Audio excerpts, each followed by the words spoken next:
Okay, it is 6 p.m., December 15th, 2014, and time to get this regular meeting of the Board of Trustees of the San Felipe Del Rio CISD underway. I count 5 members in attendance. Dr. Keys is absent, and Mrs. Ceci Martinez Lozano is absent. I believe she's going to be late. We have a quorum, correct, Mr. Overfeld? Yes, sir, we do. Let the record show that a quorum of the board members are present, that this meeting has been duly called, and notice of this meeting has been posted in accordance with the Texas Open Meetings Act, Texas Government Code, Chapter 551. This time, if you'd stand for opening ceremonies. First, a moment of silence.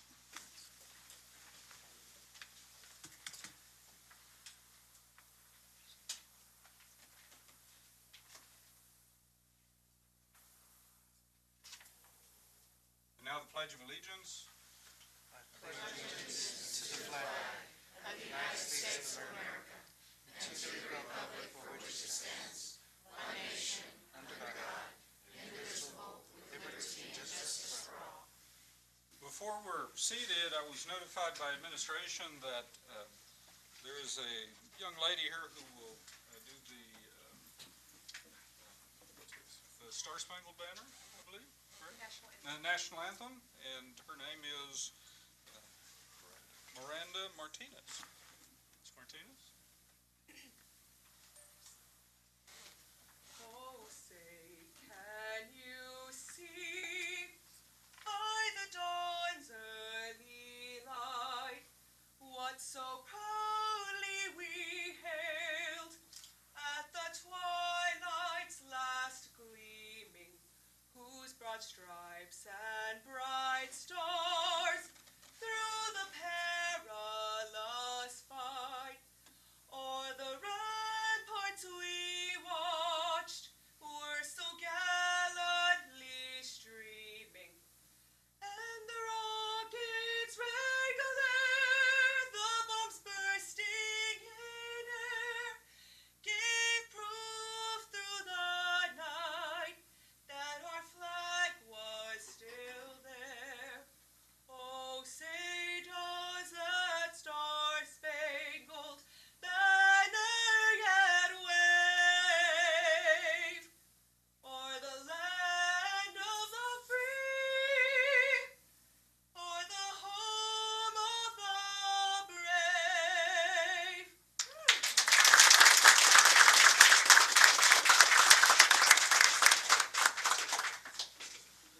Thank you.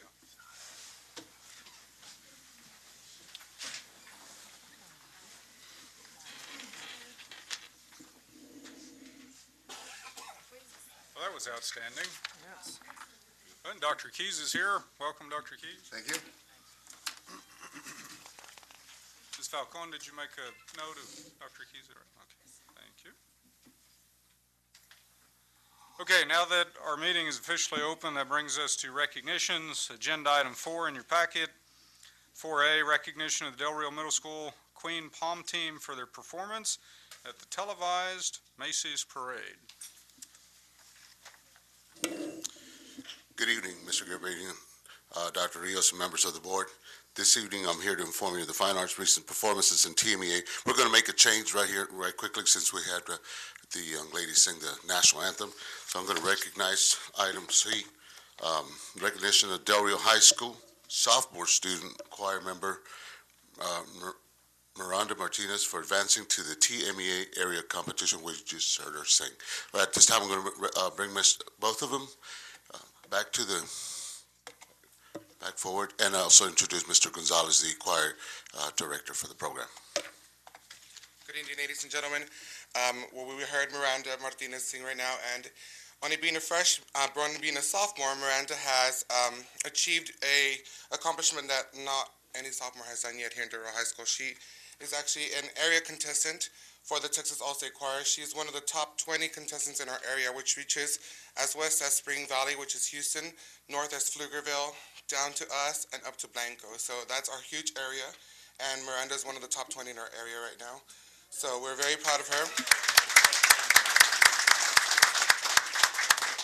I would like to point out that Miranda also was a lead in our past musical and has kept her academics in check, so she's a very dedicated student. She will go on to compete on January 10th at Reagan High School for one of the top 9 spots to become a Texas All-State member. So we wish her luck, and we're very proud of her at Del Rio High School.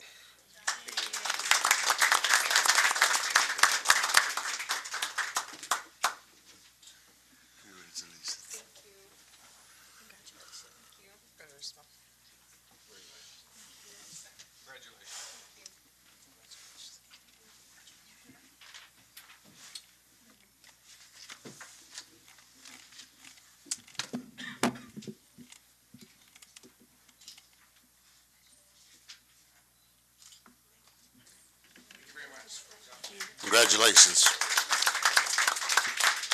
Now our next organization is the Del Rio Middle School Queen Palm Team, which was performing in the Macy's Parade Thanksgiving Day.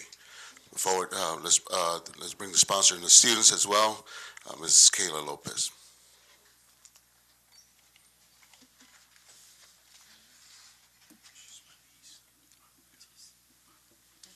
Good evening, Dr. Rios, Mr. Garavedian, school board members. Okay.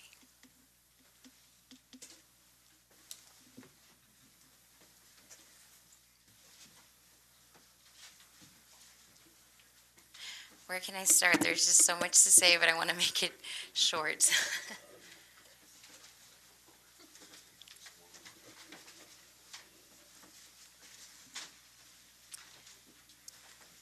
So these young ladies in front of me participated in the 2014 Macy's Thanksgiving Day Parade in New York City the week of Thanksgiving break. 21 members of our girls went off to represent Del Rio Middle School, along representing Del Rio, Texas. They worked very hard. We had to audition in order to be considered to participate, to be part of a 650-team group, but these groups, or these young ladies who participate, are selected nationwide. So, but I will say that Del Rio, Texas, or Del Rio Middle School, we were the youngest, and we were the biggest group representing the state with the company of Spirit of America. It was a great experience for these young ladies. It was a lot of fun, very exhausting, because they did a lot of work up there. I have to give it to them, because what they're wearing right now is what they wore in the parade in the 39-degree weather when you saw the snow. And they walked about 50 blocks down, I want to say, they started Central Park, down Spirit of America Avenue, and then they ended in front of the Macy's where you saw their performance. All I can say is I am just very proud. I feel very blessed. These young ladies deserve it. I couldn't have done it, though, with the support of you all, the school district, the community, the parents, everybody. And as far as their experience goes, this is something that they will always remember. It's a once-in-a-lifetime opportunity. They got a little shout-out on the Today Show. For those of you who saw, we had a little shout-out there. We were also featured, News 4 San Antonio also gave us a shout out with the picture, along with San Antonio Living throughout the week. And then we were also given a shout out from We Are Austin. And on NBC News, when they were advertising the Macy's Day Parade, our girls were the only ones representing Spirit of America, and they got a little glimpse of about 2 seconds on NBC News nationwide.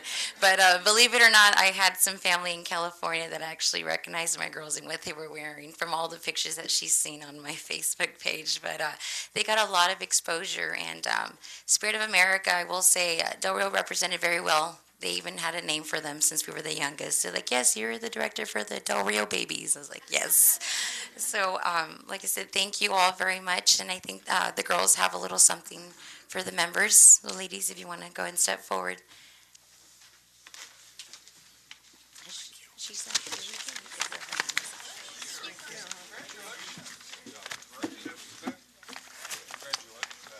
Thank you very much. Thank you. Thank you so much.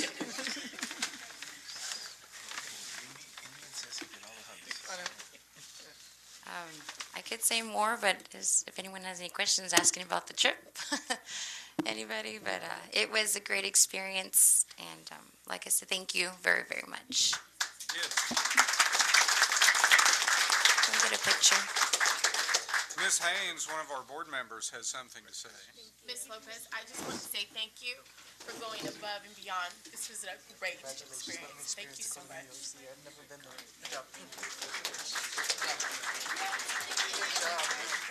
Good job, good job. Good job. Good job, good job. Good job. Good job. Good job, Louise. Good job. Did y'all see King Kong over there? No? King Kong? Good job. Some? Good job.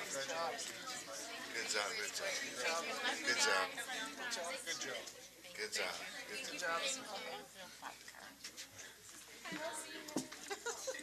Good job. Good job. Good job. Good job. Good job. Good job. You're welcome. You're welcome.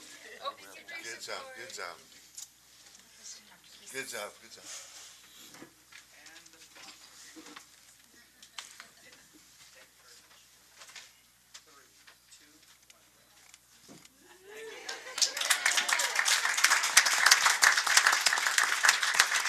Congratulations. Thank you very much.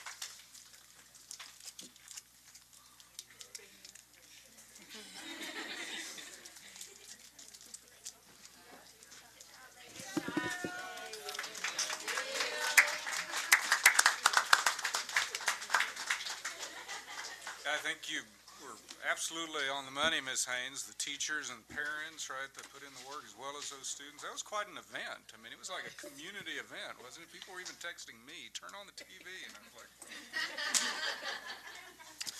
The next group we'd like to recognize is the recognition of the Del Rio High School, correction. Recognition of the Del Rio Middle School Orchestra students. They competed and placed in the TMEA Middle School String Orchestra. I would like to say that this is a growing program. At the high school, we have about 20 students, but we have also implemented elementary orchestra, which has really helped get more students involved. And so in the years to come, we will be able to see at least 100 members in the orchestra in the high school and eventually convert that to a full-size symphony. That's our goal. The director is Mr. Cepeda. I'd like to welcome him to the microphone.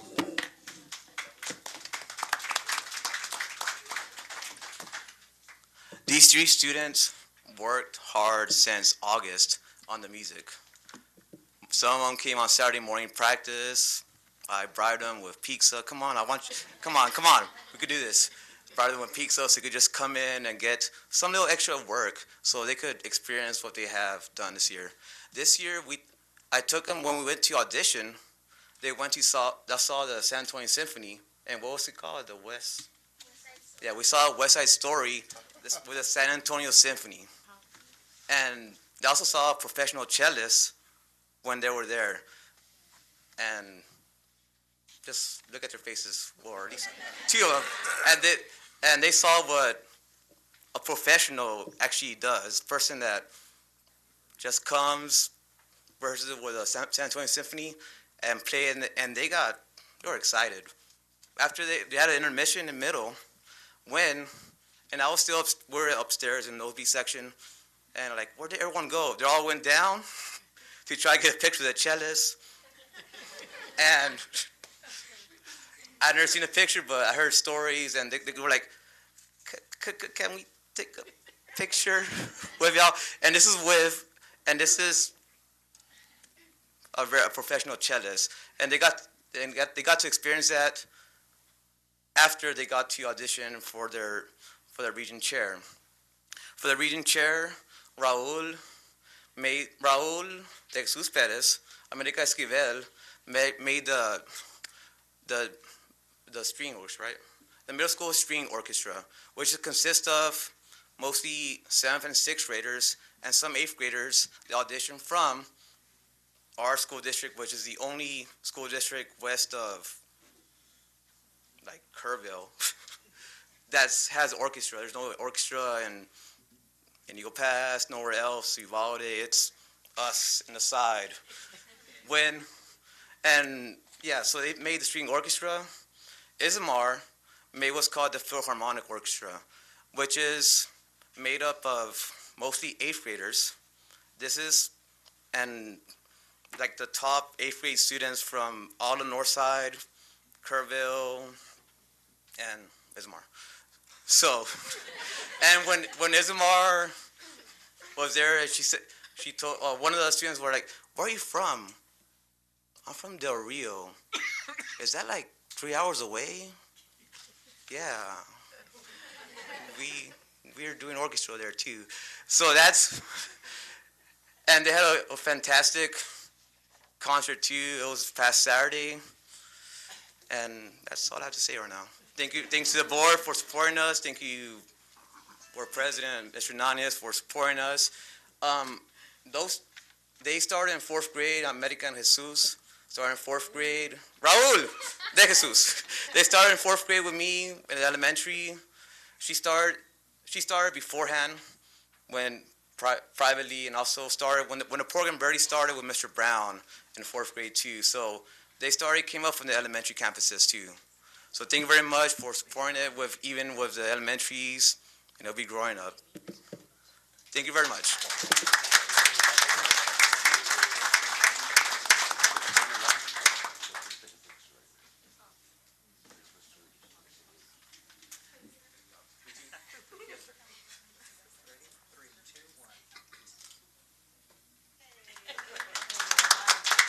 Thank you all. Thank you.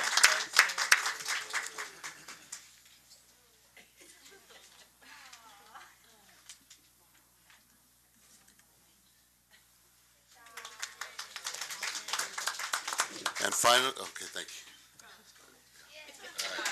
All right.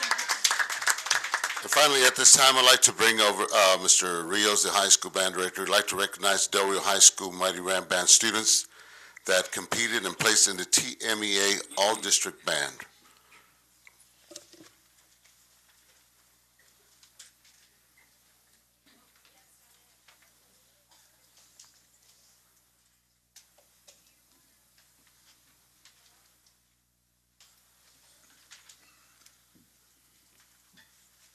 Okay, at this time, I'd like to open the mic for Mr. Rios.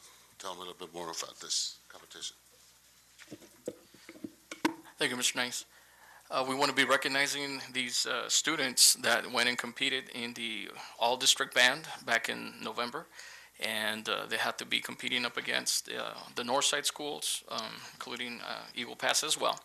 And they were some of the few that got to be in this all-district band. The competition is really tough, and they have to, out of the, like in the trumpets, there were about 100 that tried out, 100 students, and we had both Karen and Rios and Alan over here make the cut, we're in the top 30. Alan over here is actually going to be advancing to area because he placed 9th chair. And then here in the center we have Miles de la Garza, who played saxophone and also qualified for the district band, and also Sergio Hernandez as well that made it into the band. I had a couple of students that were working this evening, so we're not able to make it. But I do want to recognize also Kaylee Herzog and Anissa Figueroa and Tommy and Hernandez and Julio Henderson and Hector Moreno as well. Okay, so, and Richie Reyes, yes, thank you for keeping me on my toes there. And so, thank you, and it's a great accomplishment, and it's something that we want to continue seeing more and more of our students keeping up with the Northside schools. So, congratulations to you.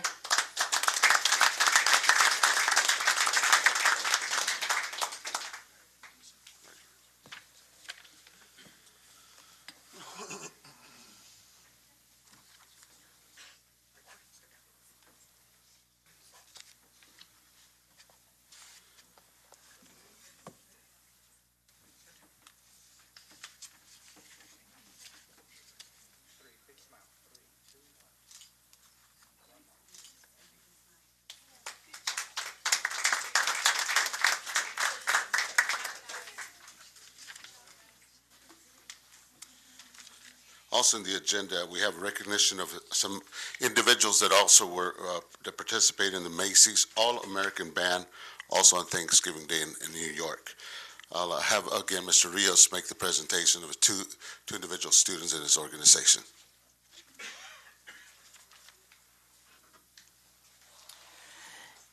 I introduce to you these two gentlemen.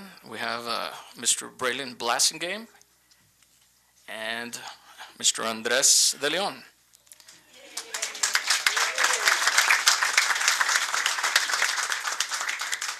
These two gentlemen are actually the very first, as far as I know, from Del Rio that actually took the time to audition for this prestigious organization. It's not something that you're just invited to. It's something that they had to prepare audition material. They had to record themselves, send in video, and then from there they're selected. And this is something for that's open to students throughout the United States. So these two gentlemen are actually the only two to be a part of this. It's actually called the Great American. I think I did a typo there and put all American or something like that. But it's the Great American Macy's Band. And out of throughout the United States, these two gentlemen were actually selected to represent the state of Texas. So that's a very big accomplishment.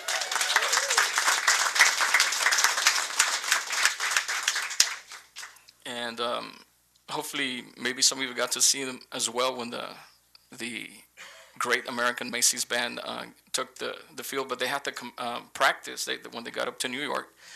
And come up with a little design thing that they were going to do with the rest of the kids that were selected for this band, and practice a few hours, right? And then and they had to, and I saw the video. I mean, these guys, they're really great, and it's again, it's a really major accomplishment because to be selected from throughout the United States, and then we had two of them in this band. It's a great, very, very, very great accomplishment, and we're very, very, very proud. I'm sure your parents are even prouder. And oh yes, and it financially also took him there a good amount of money to get up to New York, but they represented our school, our city really well. And I think the only other groups from Texas were also the middle school group that was just recognized, and there was a band out of San Antonio that also traveled to that, and that was it from Texas. So we commend them for their hard work and for putting forth the effort to audition for this band. And I think I had to sign some stuff for you guys as well, even before, so I said, yes, they are actually in band. They're actually musicians. They're not just wanting to get in. But they went through all that, the paperwork and the financial stress, I guess we could say as well, to be able to make it all the way to New York and represent us in this band. So congratulations to the two.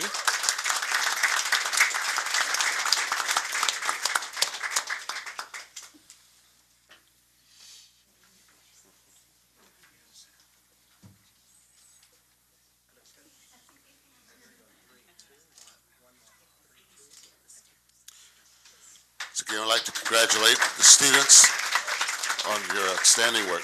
I would like to also wish everybody a Merry Christmas and a very happy New Year and a safe holiday. Thank you. Thank you. Thank you, sir.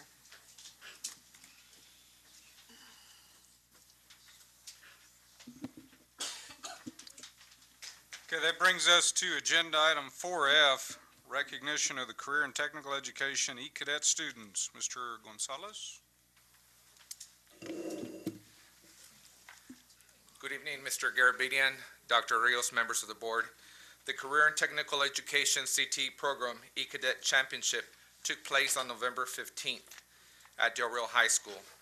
37 teams representing all 7 elementary schools along with 2 private schools competed in the E-Cadet Championship. E-Cadet is a robotics program started by the CTE department and local Del Rio High School FRC and Del Rio Middle School FTC team in 2011 to address a growing interest in engineering and the robotics program here in Del Rio. And here to give you additional information on our robotics program is Mr. John Reed from Del Rio Middle School, our lead E-Cadet teacher, who will be presenting information on the E-Cadet program and the winners of the E-Cadet. Good evening, Mr. Garabedian, Dr. Rios, members of the board.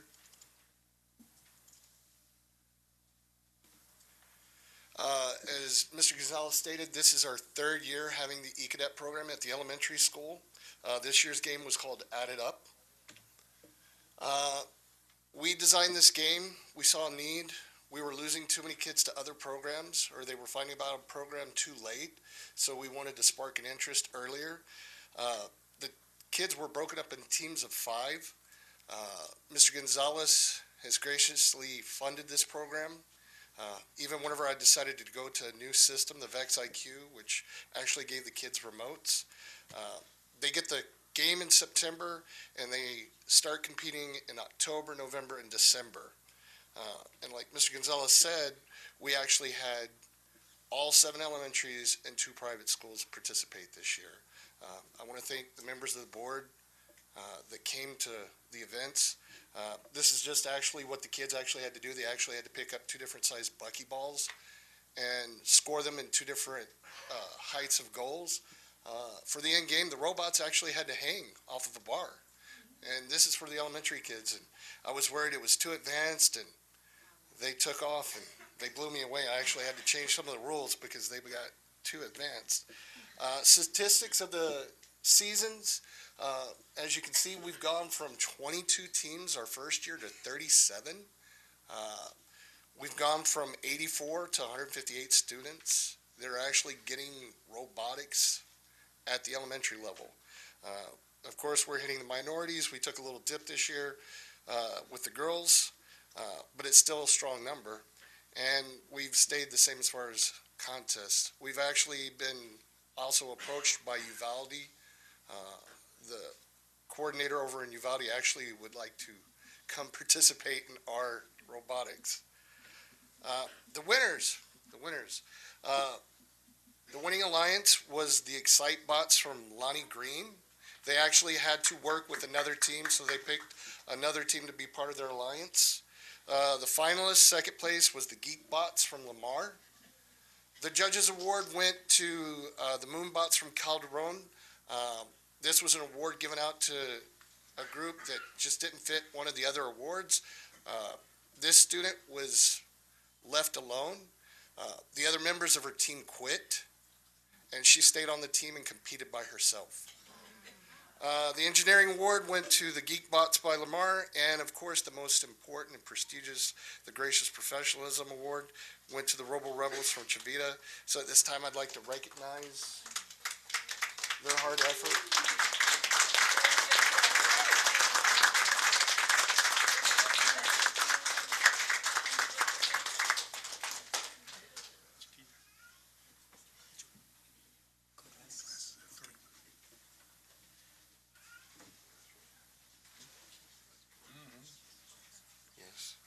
This is the Gracious Professionalism Award.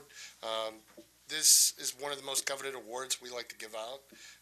Team represents all the good things we're looking for: cooperation, good sportsmanship, on and off the field. Robo Rebels from Chavita.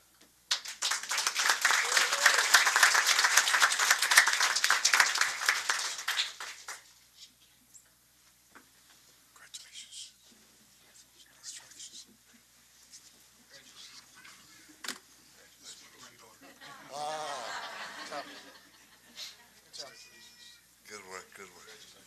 Good work. Good job. Good work. Good work, good work. Good work, good work.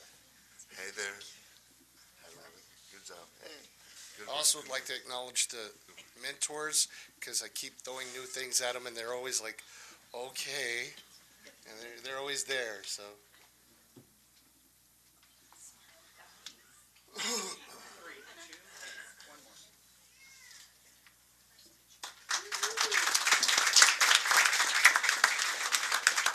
Second place was the Geek Bots from Lamar. We're missing one other member from that team. He's the only one.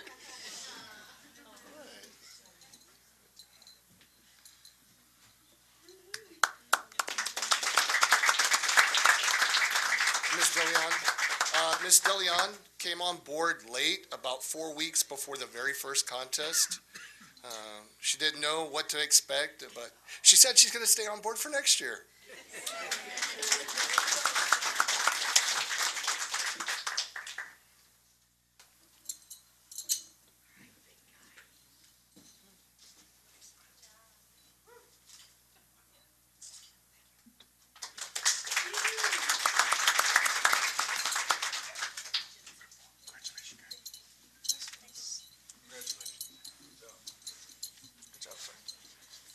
Yes, they were only 1 point away from first. So, close game. The winning alliance was the Excite Bots from Lonnie Green.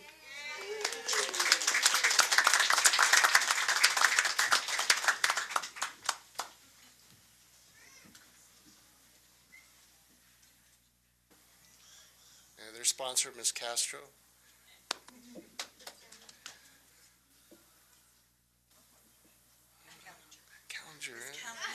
I'm just, you're just looking at me.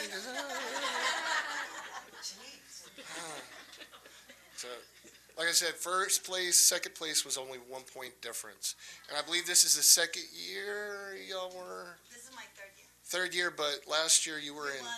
Last year we won third place. Yeah, so definitely improving.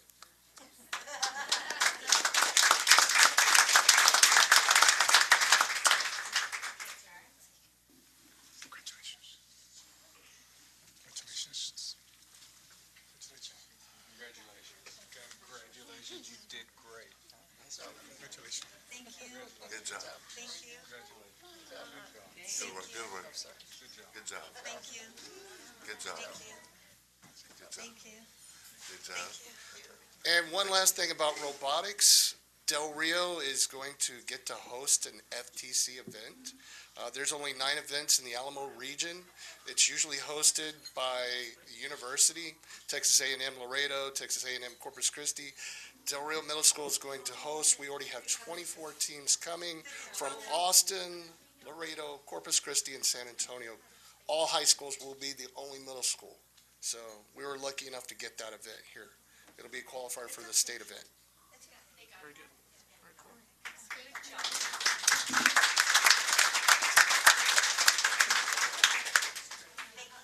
It's very impressive.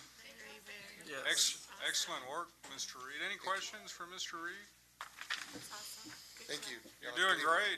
Thank you. You know, Del Rio's known for lots of things. It looks like in the near future it'll be known for robotics, and that will be That's the quite a plan. distinction.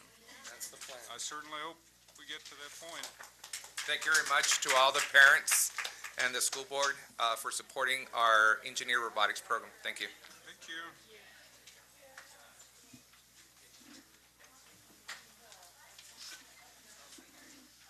Okay, that takes us all the way through agenda item 4, all those recognitions. Takes us, there is nothing on agenda item 5, public hearings.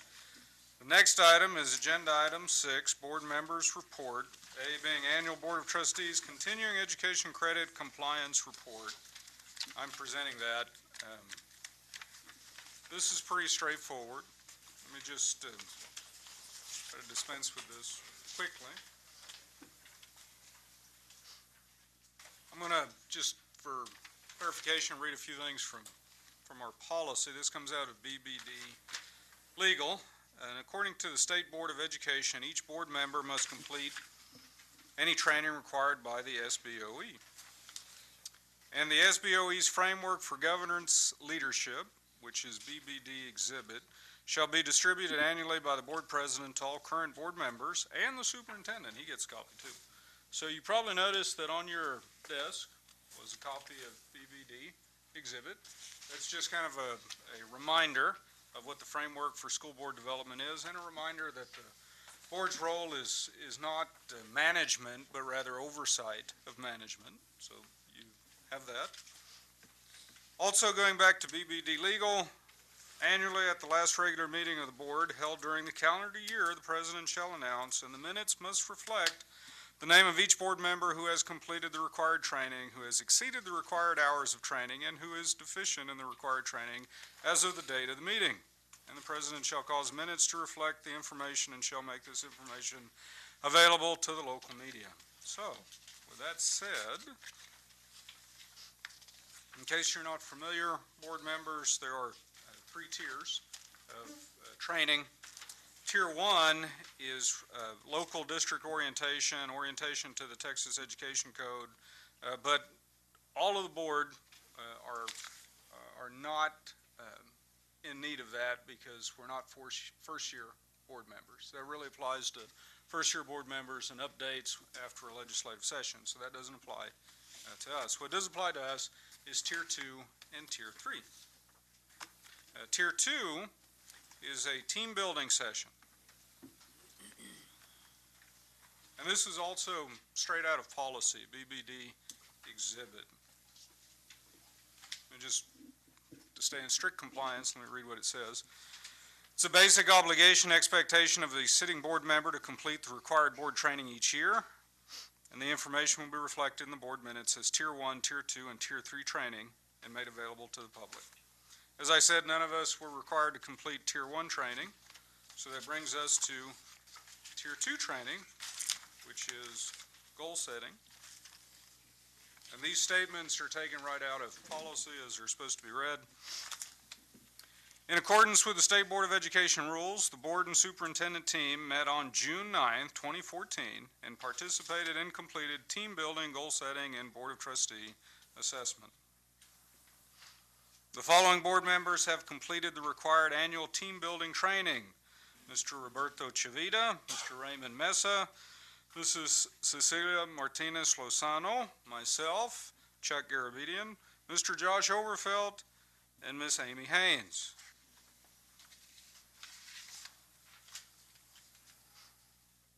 Due to an illness, board member Dr. Fernando Keys was unable to attend the team building session of June 9, 2014, but was informed of the substance of the team building session. Tier 3 are the additional training requirements, and that's basically what you get when you go to the conferences at TASB and Leadership Institute, that sort of thing. The following board members have exceeded the required number of Tier 3 continuing education hours for the year: Mr. Roberto Chavita, Mr. Raymond Mesa, Mrs. Cecilia Martinez Lozano, myself, Chuck Garabedian, Mr. Josh Overfelt, Ms. Amy Haynes, and Dr. Fernando Keys. They have all exceeded the training hour requirements. So that's a good distinction for the board. Just one last thing in terms of BBD legal. It also mentions that the board president shall receive continuing education related to leadership duties of the board president as some portion of the annual requirement. And I did do that, in case you were wondering. If you want to look at the handout, you can.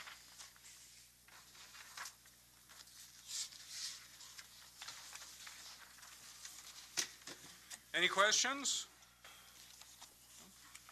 It's a legal requirement, something we have to do at the last meeting. So we've done it, we're compliant, we're in good standing. If there are no questions, I think we're through with that agenda item.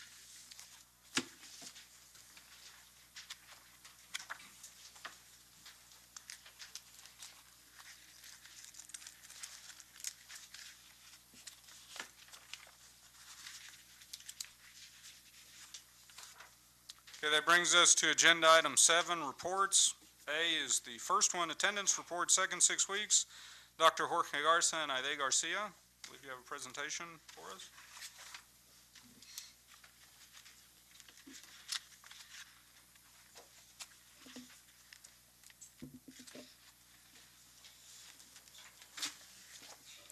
Thank you, Mr. Garabedian, Dr. Rios, members of the board. Here is our attendance for the second 6 weeks. This is a chart that we sent with the packet. As a district, we went down from 97.12 to 96.41. At Del Rio High School, we were at 95.68 to 95.07. Del Rio Freshman, 95.62 to 94.6. Del Rio Middle School, 97.45 to 79. San Felipe Memorial, 97.29 to 96.33. Garfield Elementary, 98.08 to 97.67. North Heights Elementary, 97.81 to 96.55. Lamar Elementary, we were at 97.92. This year is 97.3. Irene Cardwell, 96.02 to 95.12. Buena Vista Elementary, 98.1 to 97.26. Ruben Chavira Elementary, 97.77 to 97.21. Dr. Fermin Calderon Elementary, 97.61 to 97.38. And Dr. Lonnie Green, 98.1 to 97.04. Here are the rankings by school and by district.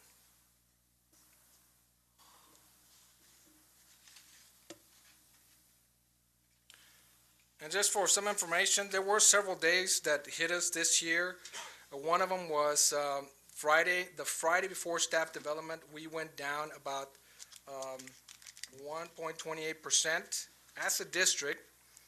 We also had October 31st, which was a Friday, is Halloween. We had some attendance problems there too. We went down about 1.50, and I'm comparing that to the district. And we also had some problems, if you remember, in homecoming. We had some rainy days during homecoming. On the 3rd, we went down about half percentage point. On the 5th, which was a Wednesday, we went down about 1.25, 1.25. And on Friday, we had also a low attendance at 1.5. We also had a training from DRV. Some gentlemen came in and talked to us about attendance and how to keep track and how to code. And he showed us some state attendance that we wanted to compare ourselves to the state and Region 20. So what I did on the following chart, this is also something that I shared with you in the packet. I got all the attendance by kindergarten through 12th grade and showed you where we were at in comparison to the state. The orange line is the state. The gray one is last year's attendance. And this year, cumulative through the second 6 weeks is the yellow line. As you can see at 6th grade, we are having an issue there. We're still above state at this point. DRV also told us, and it's common sense, if you look at 6th grade and you look at 9th grade, there is a big transition there. So we have several things that Mr. Ramos and myself have talked about to try to figure out a way to make sure that that transition from 5th grade to 6th grade is better. Most of the campuses throughout the state, either 6th grade either belongs to elementary or 6th grade belongs to middle school, by one or the other. Here at this district is another transition that we have. And it is difficult for them to transition from elementary to high school when they are changing classes. Another item that was requested last time, we were asked by the board to identify how our caseworker managers are doing at the high school. So this is something that is not in your packet, but I included in this presentation. The attendance report on the high school cases. We have a total of 637 cases that we're following. That doesn't mean that all 637 cases have been filed on. Less than or equal to 17-year-olds, we have about 530 students. 18-year-olds or greater, we have 107. Total cases that have been submitted to the court are 42 cases. And just in brief, there's about 85 cases that have been submitted to the court throughout the district. The total amount of cases per case manager, there's 3 case managers at the high school. There's 194 for case manager 1, 182 for the second one, and 154 for the third one. The 18-year-old students also have a case manager. Case manager 1 has 58, manager number 2, 30, and number 3 is 19. And I also wanted to show you how they're keeping track at the high school, who's seeing these students. For example, the students 1 through 36, once again, there's about 567 students. Each case manager picks up a student that has 3 absences, 5 absences, or 7 absences. It depends on the color. Then a counselor takes over, like that first one, number 3, student number 3. Mrs. Breseño picked up that student on September 4th and continued with that student. And then the counselor picked him up too, and then the attendance clerk eventually sent him to court. So I just wanted to show you that so that you could see the pattern that the high school is doing. Here's another report that was not in your packet. These are all the cases that the high school have sent, 42 cases. As you can see there, the case manager has taken care of it, and then the counselor, and then the assistant principal, and then eventually the attendance clerk picks it up, and then the referral clerk picks it up and sends it to court. Are there any questions? Questions?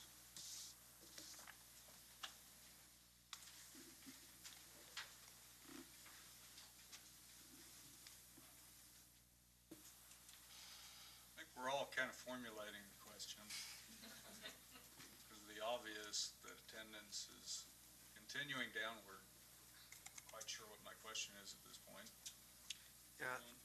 Mr. Mesa? I don't want to be negative either, you know, but we look at the total year and, you know, it's early right now, but my biggest concern has always been the credits that they earn, and they will not be able to earn the credits and move on from freshman to sophomore and so forth. And so I hope that this monitoring continues, because the trend, we're seeing it continue from month to month, you know, and not improving, but going down. If you allow me, sir, there is another thing that Dr. Barrera did tell me, that back in September, they started the makeup hours. They have had a makeup hour every Thursday and also on Saturdays. And that reflects back to the makeup of the credits that they're losing out once they go past the 9 absences.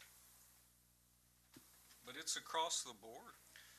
Yes, sir, and we've been researching, talking, having conversations. I know that Mrs. Garcia has also had conversations with our principals, trying to figure out, it is a high school, but it's also the whole district. Are the home visits by parental aid still? Yes, sir.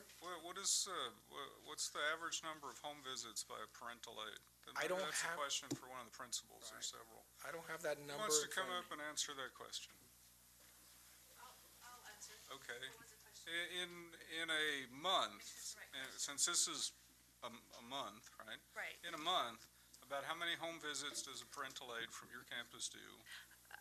It just depends. I don't have the exact number, but she does on average 2 or 3 a day. It kind of depends on whatever day it may be. But yes, they don't come to school on rainy days or like Halloween, special days like that this last 6 weeks. So the parental aids maybe an average of 60 home visits a month? That's what you're telling me? It just depends, sir. When you have families of maybe 4 or 5 to a family, children that come, so if one's out, they'll go make a home visit for all maybe 5 children that are out.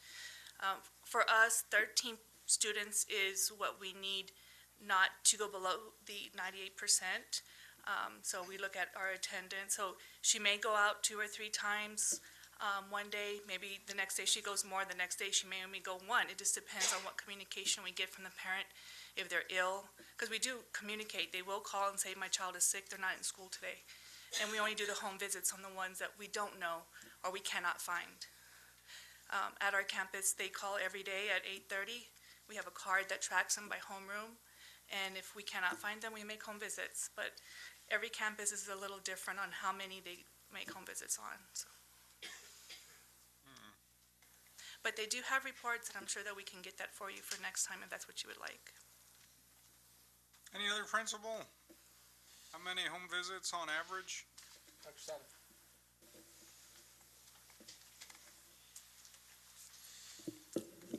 I would say on the average, maybe about 10, 15, or 20 a month, but it just depends on what situation we're dealing with. Let's say the Monday after Thanksgiving, we were testing, and we had 68 students that did not show up out of 310 that needed to retake English 1. So our parental aides went out on 68 home visits that week. And so we divided it amongst not only the two parental aides we have, but the other two case managers. So again, it's going to depend because we send them when we cannot contact them over, over the phone. Other questions? One more piece of information Mr. Carrera just told me. As you can see in this report, each parental aide has a case number. So what they do, if they don't get in touch with the parent, they do a home visit, and that's where the 10 visits per month or per week are happening.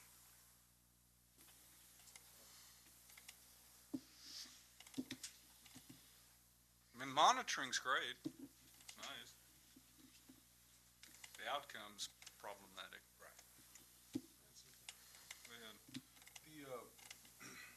One thing that I think that we haven't mentioned is that as we increase the monitoring and we increase the training and just the whole oversight over the PEAMS program, we have to come to terms with the fact that we're doing a better job of reporting. So at one end, we just have to be honest with ourselves and say, we're doing a stricter job of reporting absences to be fully accountable. I'm not saying that anything was done willful in the past, but as we become more observant in the tracking, we become better at marking absences. So I think that even though it's a decrease in the attendance, it really is a clearer picture of a problem that has been there consistently.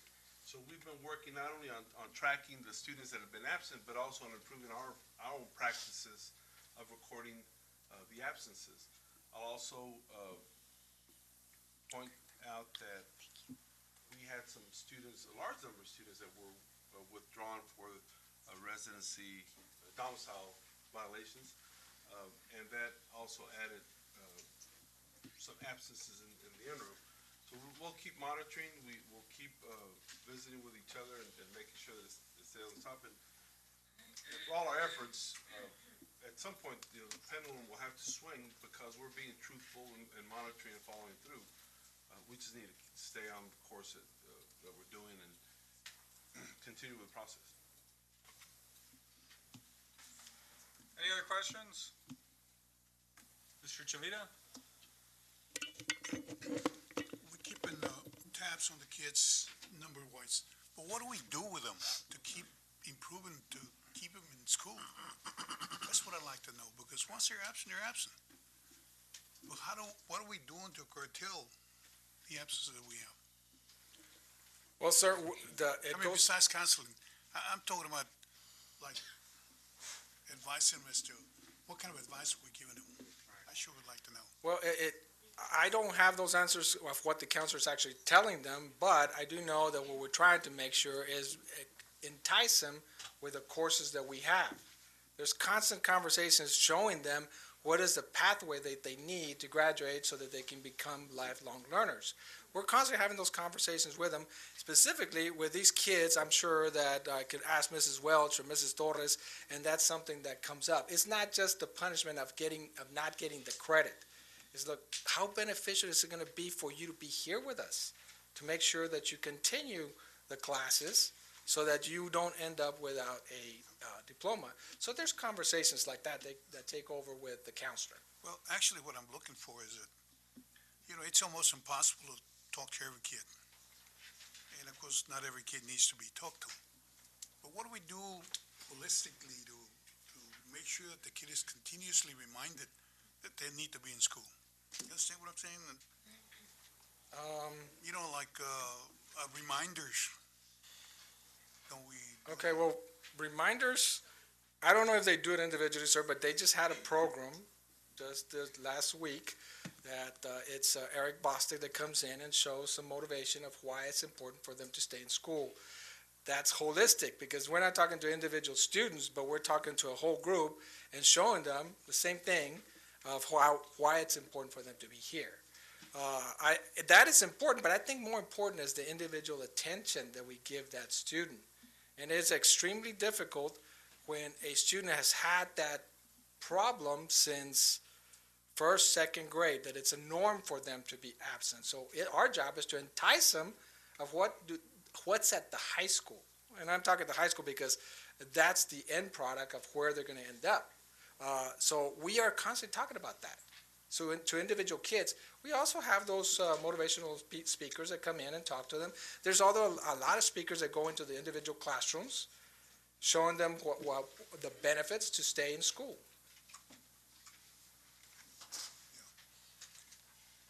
I'm still not getting a whole lot of answers. Entice them. How do we entice them? That's the thing that we need to start working on because, every year and I'm sure, like that state deal, we're doing pretty good. But we're still losing a lot of students because I'm sure that they don't make up work, they fail, they lose credit because of their absence and that type of thing. Right. Well, and the thing that we're doing right now. Enticement of, bombard them with a lot of, because it's just like adults, us. We forget. No, Something happens to us that all of a sudden, hey, you didn't pay or whatever the case would be. I understand what you're saying, and there has been an issue with some type of kids that don't belong to traditional school. The plan is to create that blended school, blended academy that they call it. I know it's a next year project, but I think a lot of the kids really cannot function in a traditional school. Right now, just at the freshman campus, there is about, at the 8th grade, there was about 30 kids that were overage, that we moved them to the high school. That group right there is a group that doesn't belong in a traditional school. They have not succeeded, so hopefully next year when we create this blended academy, those type of kids can go in there and we can create more individual attention to them. That's probably going to be the enticement for those specific kids. Because, Mr. Xavier, it's not, okay, if you look at the 96%, we were talking about 4% throughout the district, which is a lot of kids. But if you look at the district, at the high school, you're not looking at 4% of the kids are having problems. It's individual kids that are absent throughout the 6 weeks. It's that handful of kids that are constantly absent that feel that this is not for them. And those are the kids that are underage or overage at the 8th grade that really cannot function in traditional schools. So if we create that blended academy, I think it's going to be better for that group of kids. Thank you. The last thing you just stated, those are the things that I'm looking for. Okay. Anything else? Okay, I think we're done with the attendance issue for now. So 7B, discipline report, second 6 weeks. Again, Dr. Garcia.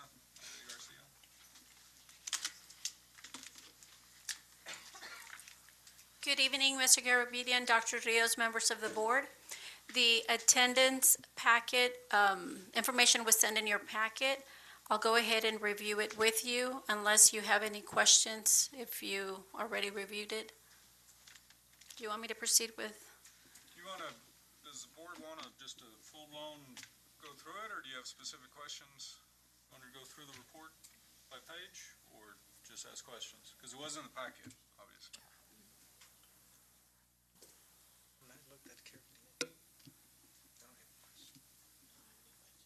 No questions? You want to just go through each page, or? We've already seen it in the packet if everyone wants. All right. Unless there's something that you want to point out, sir. Okay, I have a question. And it's not about what's being done per se, because conduct code violation, corrective counseling, out of school suspension, etc. I guess, and this might kind of track back to something Mr. Chavito was saying about attendance. I'm a firm believer that teacher morale is directly linked to discipline issues in the classroom. Teachers, you agree? There's 2 teachers here, right? So can you tell us some very specific things? I mean, I understand what corrective counseling is for these others, but what are you doing to improve discipline overall? Because the complaint I get the most from friends in the district that are teachers is that they feel that recently, and I think when they say recently, they mean within the last year or 2, that they're not supported by administration when it comes to discipline issues. So what are principals doing? What is corrective counseling? What are some of the things that's going on? Good evening, Mr. Garabedian, board members, Dr. Rios. Corrective counseling for us is when we, particularly students that don't have repeated infractions, it would be a student conference with the child in question after a thorough investigation of what's gone on with the incident or the infraction, and then possibly maybe a privilege revoked for that day or the next day, depending on the time frame that that referral gets to us, which would be lunch detention, no recess, removal of privileges, whatever those privileges may be during those immediate days to follow. In addition to that, as the students continue and have repeated infractions, we have to look at it from different angles depending on behavior. Particularly, I know from experience at my campus, we've had several students that are in the child study process through to special education for evaluation in several grade levels with several students, but also bringing in the parents and having those conferences with them as well to ensure that we build that teamwork with the parents and refer them to Baptist Child and Family Services as well, because it is a free counseling agency and they do wonderful work with our students, and really just try to build that rapport when the infractions or the repetitiveness of the infractions continues. It's all individual basis depending on the infraction. Then the in-school suspension or the out-of-school suspension does occur. Any questions for Ms. Flores? What about secondary? Thank you. Secondary, because what I hear is, really kind of the burden of discipline is secondary. So if I'm a secondary teacher and I have trouble with the same kid over and over, because I hear that a lot, what's the process to correct it? What's the process to support the teacher? With someone who's a repeated insubordinate student with a teacher, that's when we level something like detention, usually for an entire day. If it is several referrals for the same exact action. Corrective counseling for us at high school is one of those where we would take the student and pretty much try to determine what exactly is the underlying issue and try to make sure they understand that it's not really hurting anybody but them. We try to deter removing them from the classroom right away because instruction is a very key part, since most of the students that I see in discipline are the same students that your attendance clerks see. They don't want to be in the class, they try to get out of it, and we try to make sure that they understand that they're really missing out. That's corrective counseling. That's also part of the verbal reprimand. When you see a high number of students in detention, part of that are the students that are habitually tardy to school. So we try to get them contained so that they are not absent and roaming around, and we get them instruction via our detention program. For a teacher who's having repeated problems with that student, then we bring in a teacher, student, and administrator conference as much as possible to try to figure out where the problem lies, and if we can come to an agreement that will ease the burden for all parties involved. Any questions? Thank you.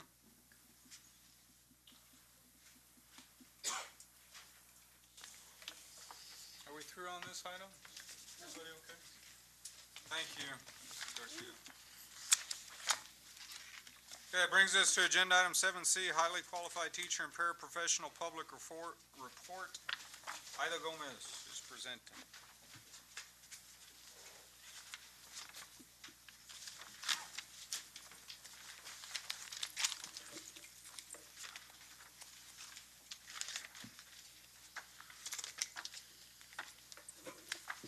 Good evening, Mr. Garabedian and members of the board, Dr. Rios. My presentation tonight,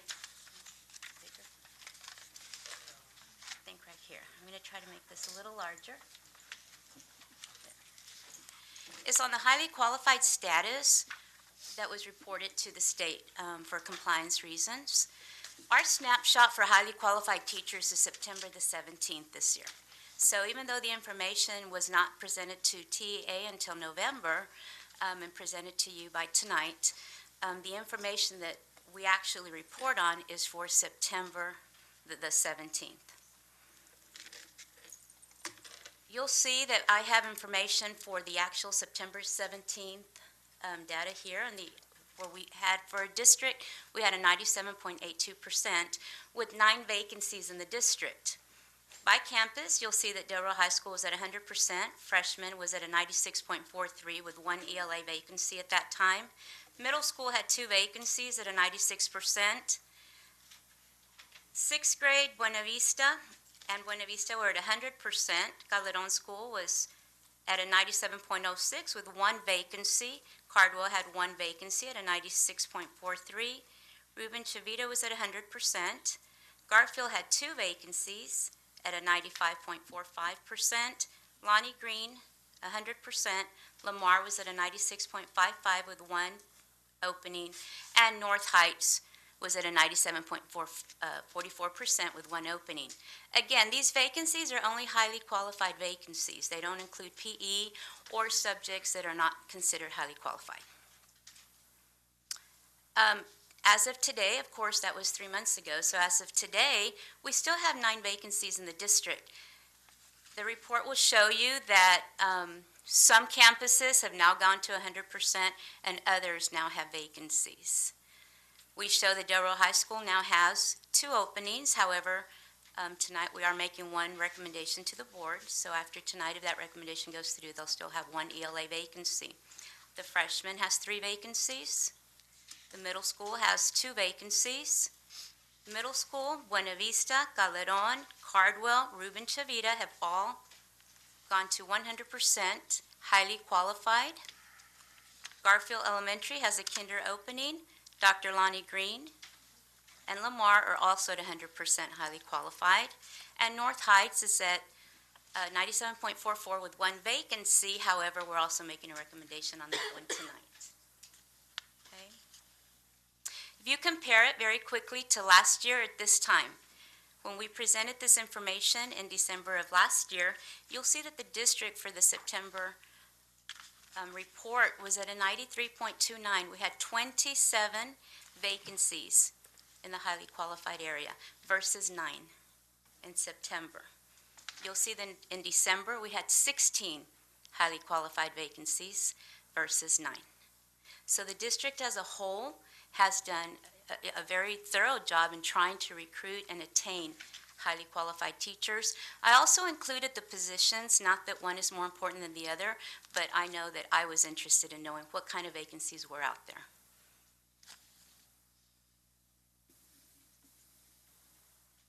In a summary,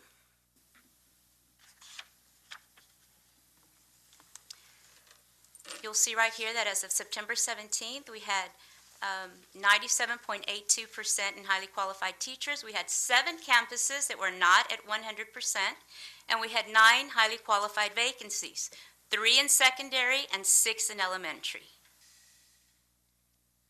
Last year at the same time, we had a percentage of 93.29.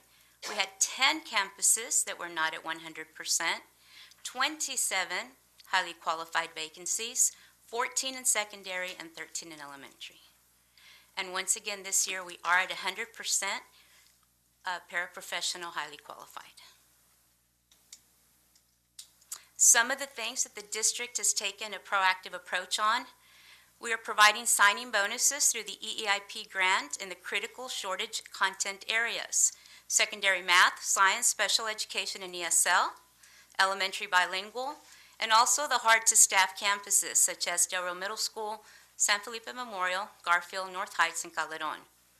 As of today, we've issued 45 sign-on bonuses. We've also provided study guides and reimbursements for testing and certification fees. As of today, 100+ study guides have been distributed in all categories. We meet, counsel, and guide degreed substitutes and instructional teacher assistants through the certification process and programs. And I know Dr. McNamara and her department, they continue to attend the job fairs for recruitment. They post and bring recommendations to the board for approval before someone actually leaves the classroom whenever possible. For instance, one of the recommendations tonight is for a teacher that won't actually vacate until January. If they know about it, they take action. We also fund the TRS surcharge and currently new retire, rehire. Continued communication with campus administrators is at an all-time high regarding any vacancies and positions that are out there. And I can tell you that I've seen emails go out where she will send out something that says, I've just picked up this person, this is what they're certified in. If you know of something, give me a call. So that communication is there. Any questions?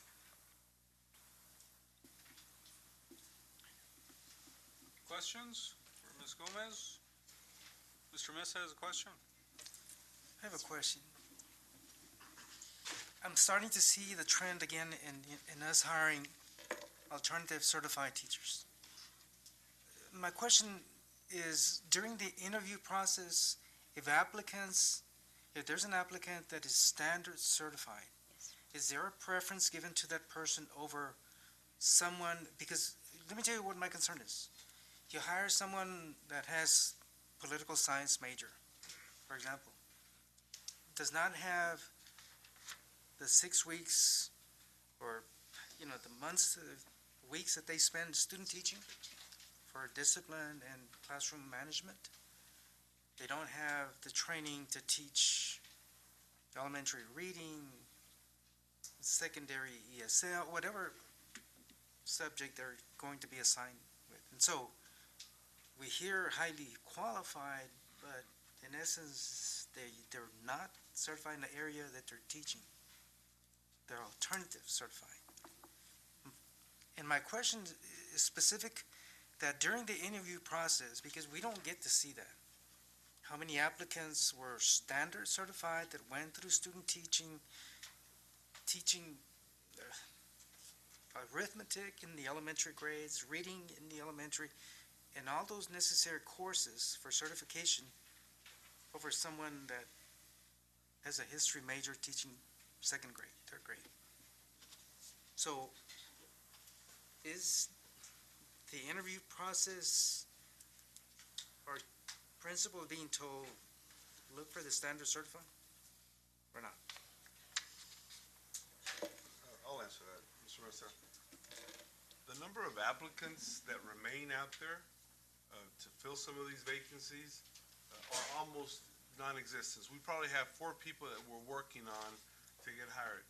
So I can sit here and with a high degree of certainty guarantee that unless an applicant has something that causes the committee or the principal to not hire them, maybe a previous bad experience at another campus or something to that effect, everybody that's out there with a standard certification is hired. There are just, I would say, a handful of cases where we have turned away fully certified applicants because of some previous experience in the district. That would be the only determinant for a fully certified person not to get hired. And those are just a handful, and I think that that's a closed session discussion item that I've definitely shared with you all in the past. But there are no applicants out there with a perfect record or even just a regular record that haven't been hired. Right now, unfortunately, the people that we have in the pipeline to get hired, we have about 4 people that we're waiting for them to pass their exam. And that's it. So everybody that's certified, we fully hired them. Well, I guess it's a follow-up question then. As a follow-up question to you, I guess, could we keep track of the teachers that we're hiring, let's say alternative certified? How many of them do complete everything within the required time? Like the 2 years, I believe they're given 2 years. Yes, sir. Absolutely. Yes, and I'm Could we keep track of that? Because if history repeats itself, we were losing a lot of teachers, and what was happening is, Patty was working harder than she needed to in regard to recruiting, but we were ending up, investing so much time and energy on training our teachers, and then we'd lose them after 2 years because either they did not pass the test or did not complete their modules. And so, therefore, after 2 years, we get a new group of alternative certified teachers. Start the process all over. In the meantime, we've lost 2 years of teaching experience that we could have had that teacher again be an experienced teacher and did not have to have mentoring and so forth. But it's a big difference having, standard certified over alternative certified, especially in the elementaries. And I think all of us know where classroom management is the one factor that either that teacher decides to stay or decides to leave the first year. So if we could just keep track of them, that would be fine with me. I mean, I'd love to see that. Other questions? Thank you. Agenda item 7D, school safety and security audit update. Mr. Sheedy, you're up.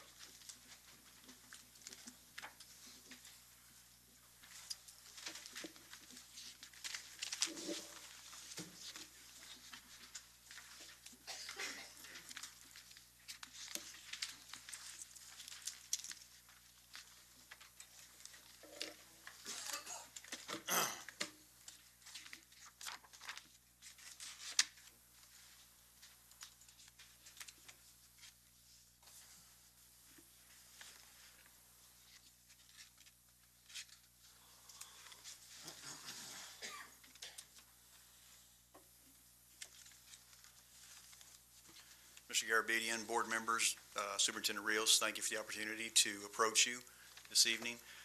What we're going to do is just have a brief presentation on the status of our recently completed school safety and security audits.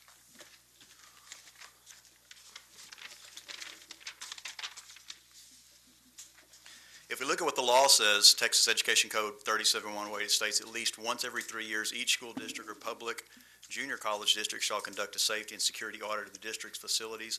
I know all the board's aware, we've been talking about this the last few times I've been up here, that we're involved in this audit, this 3-year audit, so I know we've talked about it before. But basically what the audit does is we go to each campus, we have surveys and interviews, so we interview staff, we interview the administrators at those campuses, we interview other staff such as counselors and nurses and teachers, students in some cases. And most of them are general questions about safety and security and just their experience on that campus. We have online visits at the campus. Of course, we've been to all the campuses. We've visited them during their normal school hours so we can watch the movement of the students and the teachers, and we can see kind of the day-to-day activity at that campus. We have visited each campus on site. We did intruder assessments. Intruder assessments were handled by law enforcement, and what we did, this is another requirement, we had law enforcement officers just present themselves at campuses and just see how they did, see how easy it was for them to gain access, what kind of questions they were being asked, and just get a feel for how easy it is to get on into those campuses. Document review, we looked at the campus's EOPs, what plans they have on, if they have their EOPs in place, their emergency operation procedures. We looked if they have evacuation routes. We looked at campus improvement plans. We verified they all have campus improvement plans, which are current and up to date. Their NIM certifications, things like that. And basically you can kind of see some of the things that we looked at.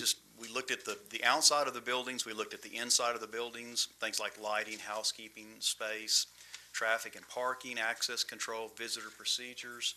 We looked at keys and identification systems. We looked at monitoring and surveillance, security presence at the campuses. We looked at emergency operation plans again and their familiarity with them. We looked at their drill activities. We looked at staff and student training needs and how they've been conducting those. We looked at their ongoing health practices. We looked at referral resources, and we looked at play and outdoor recreation areas. In addition to pretty much everything at the campus we looked at. The next thing we have is our report. And this was the report that we see over here on the left. This is the district audit report, and this is what was submitted online. And we have presented y'all with this in your package. It does contain some information that we wouldn't want to get into in open session. But this was the report that we had submitted to the state. It's called the DAR. And we submitted it on time. This over here, this document over here on the right shows that we had submitted it successfully. And I can tell you, we did very, very well in this report. I think there were 3 or 4 areas, as you'll see in your report, where they weren't anything really super negative. They were just answers that we answered that caused them to, they want to point us to a little more focus in those areas. And I will say, without getting into the details, that all of them had to do with pretty much non-instructional facilities. So as far as our instructional facilities, we were in really good shape. It's kind of a challenge how we present these to the board, because the requirement states that the district or the junior college shall report the findings in the manner described by the Texas State School Center. And the manner that they prescribe, of course, is this district audit report, this online. And yet, however, there's also language that we need to make the board kind of aware of some of the issues that we had. And some districts have, the smaller districts have been able to kind of do a review to some extent on each campus. The larger districts have had to sometimes do a summary. I know we have submitted again the district audit report, and then Dr. Rios, just in the sake of we wanted to show kind of a summary so we can be, show exactly what it is that we've seen and exactly what it is we're going to look at. We also wanted to take a quick look at those areas. So the first thing that we're going to look at real briefly is, these were the good things that we had at the campus. And again, this is just representative of all campuses. This is a summary. So the things that we've done good at all the campuses is, since our last cycle, improvements that we've made is we do have single point access in the design phase, and implementation is pending. We all know this is something that's very important. This was very important to the Safety and Security Committee. And I've been visiting with Mr. Salinas and Ms. Parker, and they've been working very hard, I know, to get that through. There's a lot of variables involved, but I feel very comfortable that that's where we're getting there on that pretty quickly. The other thing that we had across all the campuses was there was 100% compliance with all emergency drill activities. We have complete documentation, and they were 100% compliant. They had all developed and implemented their emergency operation plans, and those were all current. Many of the classroom doors were locked during instruction. We were very pleased that when we did those tests, that many campuses were taking that very serious, and they're keeping their doors locked during instruction. Most of the administrators at this point, I know the last couple times I brought y'all back, you've looked at some spreadsheets, and I've shown our administrators are just gradually, they're all turning green. Sounds funnier. They're all getting green. Yeah, they were red, and they're doing a lot better. So I think probably by the end of this year, we will have all of our principals and assistant principals certified to the two most important that we're required to have, which is the NIM 700 and the 100 SCA. We've done alarm system upgrades in the last year or so. All of the campuses have had alarm system upgrades, and those have been much more conducive to notification for the students and the staff and how to handle their alarms. So those have been great. We do have a few issues with alarms that we're working on, but of course, those are always ongoing. Staff presentation trainings for emergency drills. We did staff presentations, and we've done training for emergency drills. So we were able to show that on the positive side, that we've spent some time doing that. Campus administrators have been active in School Safety and Security Committee as required. Again, I want to thank all of them, our principals and assistant principals, and some of the other people from other divisions that have joined us for our School Safety and Security Committee meetings, because that's where we're kind of putting everything together. So we've been very active, and we've kept all of our minutes and our agendas, so we've done very good on our School Security and Safety Committee. We've done quarterly playground safety reports and coordination with maintenance for rapid corrections. We've come a long ways in that. We are moving faster in our reporting and our corrections on playgrounds. Very pleased with that. We're doing fire inspection reports, and we have ongoing corrections that we're reviewing. We give them, at the beginning of the year, we give them a fire inspection, kind of a comprehensive, and then we start working against that through the year. So probably after we get back from the holidays, I'll look and see where we were with those fire inspections. We may need to bring a few more to the top and look at them. But the administrators, the principals have done wonderful in getting a lot of those improved. And of course, the last thing is just the participation in the 3-year audit and resulting documentation for planning to improve safety and security. I mean, it is the audit itself, but we've had a lot of presentation in it, and they've been extremely helpful. So those are the accommodations. Those are just, again, just kind of representative. Some campuses, if you were to look at the individual reports, of course, there's an individual report for each campus. Some of them have a lot of different things, but these were kind of representative. And then, of course, we want to talk about, on the other side, our recommendation survey. And again, these were kind of listed in order of concern and our importance, kind of as the Security and Safety Committee looked at them. Again, the first one up there is not a surprise. We have our single access security control points. I do want to say that is well underway, and I am confident. I know they're in the final design phases on some of those, and I think we're going to be moving into the construction phase very quickly. So I feel confident that we're about to get this off the plate, and certainly when we come back for our audit in 2017, we won't have to worry about this one anymore. We saw some things like lighting, and this is just lighting in different areas, a couple crosswalks. We've had some possible areas we'd like to add some additional lighting where students are kind of in areas at the elementaries where they're kind of in dark areas and you don't really see them. So we'd like to see if we can maybe move towards a little bit more light. We always have fire codes issues. None of the fire codes are anything major. They're just your standard fire codes. We'll have those pretty much every audit. We're going to find fire codes. Again, the principals, the administrators have been wonderful working towards those. We always have ground maintenance issue. Ground maintenance crews have been very responsive. That obviously we have a lot of grounds and they do the best they can. But we are seeing improvements there, and we're going to work harder to try and make some more progress there. Our staff training and exercises, that's back to just trying to train. That's one of the things that we were able to determine through our surveys is that a lot of teachers were particularly they felt that they didn't understand certain concepts. So those really pointed us towards where we need to do some training, and we're certainly going to be taking that on to work with those teachers to meet those needs that they indicated that they felt they needed help with. We have door lock capabilities and policies. This is something that we're working on to enhance. Security cameras. Chief Haynes, when we did walkthroughs, he went to many of the campuses with me.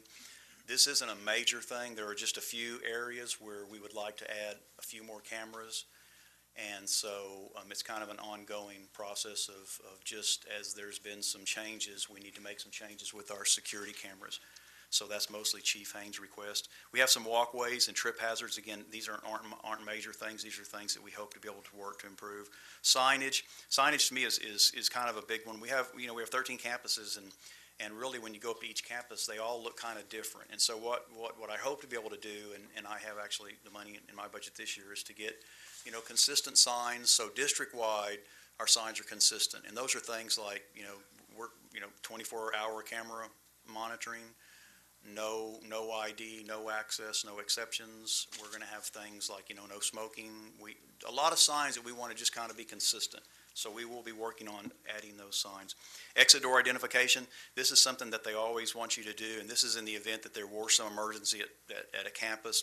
We have a lot of campuses that there's a lot of doors, exit doors, but there's no way really to identify them other than it's that door on the far end over there by the big tree next to the...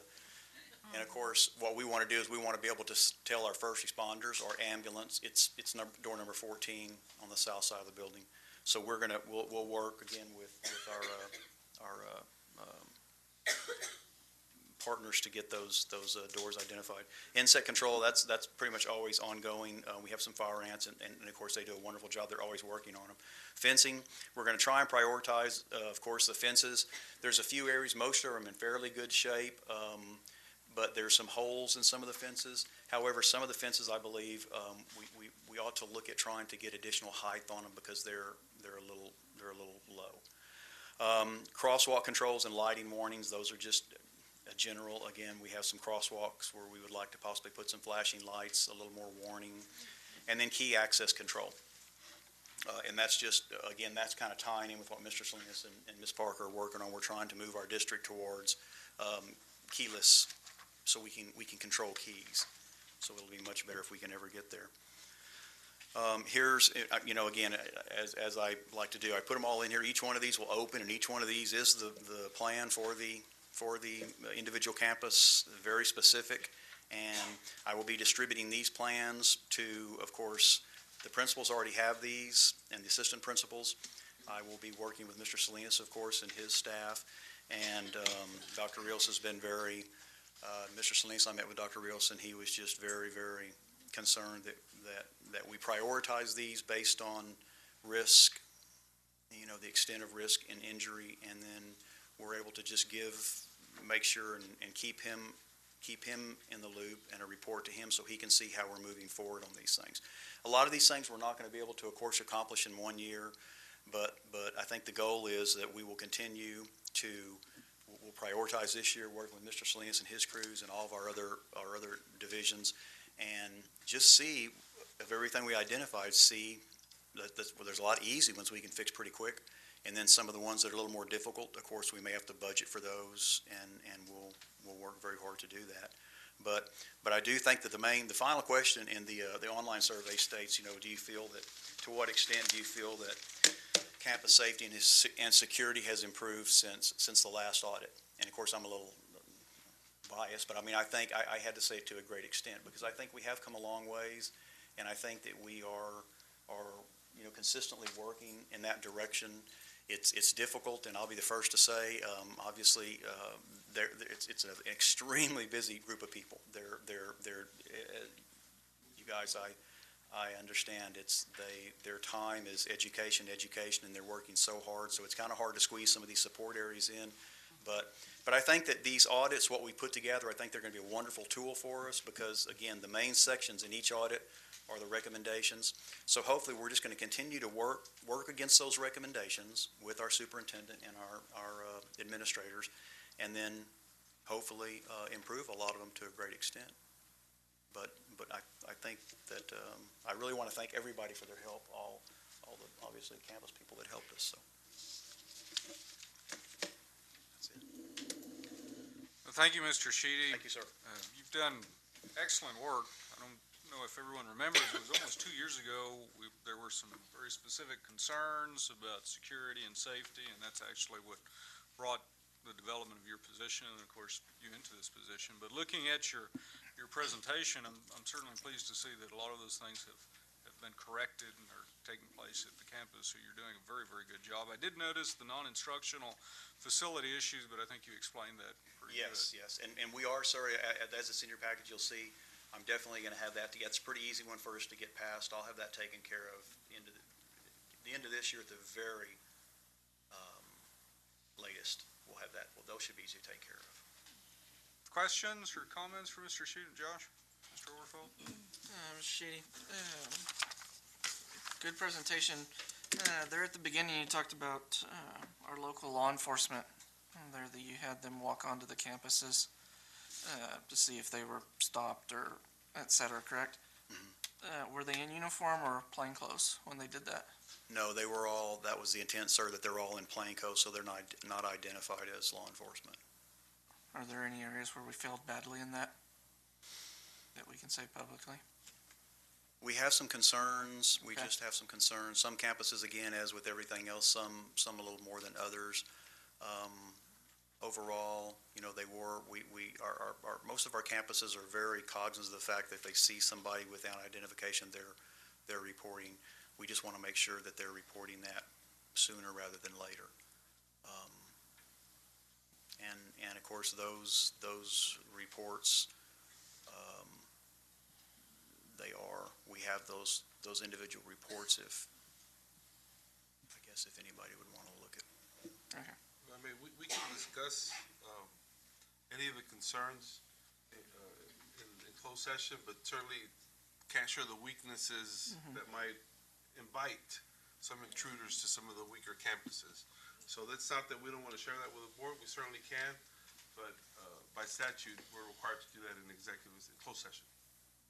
Sounds good. That's something we could put on a future. Sure. And of course, be happy to discuss each individual, kind of some of the more specifics in there, if you'd like to do that. Appreciate it. Thank you. Mr. Chavita, I think you had a question? Or Thank did you, you, sir. That was Mr. a Mesa, did you have a Great question? report.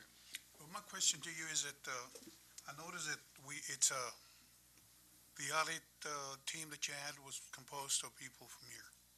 Are we supposed to have one from, outside district, audit of some kind? Mr. Fiedler, not really specific. I didn't see specifically outside district. Excuse me. We should have first responders, and we did have that. Not all, they weren't all district people. We did have some outside first responders, but nobody from outside of the area, if that's what you mean, sir. The reason I'm asking is because, in attending meetings, et cetera, I have talked to superintendents that have teams that go up here, that's all I do. I just wonder if we're supposed to be doing that. No, really, it's, the audits are kind of wide open. I think that what the intent is that that we're honest with ourselves, and that as a district, we take people that are going to be honest, and we're going to look at it.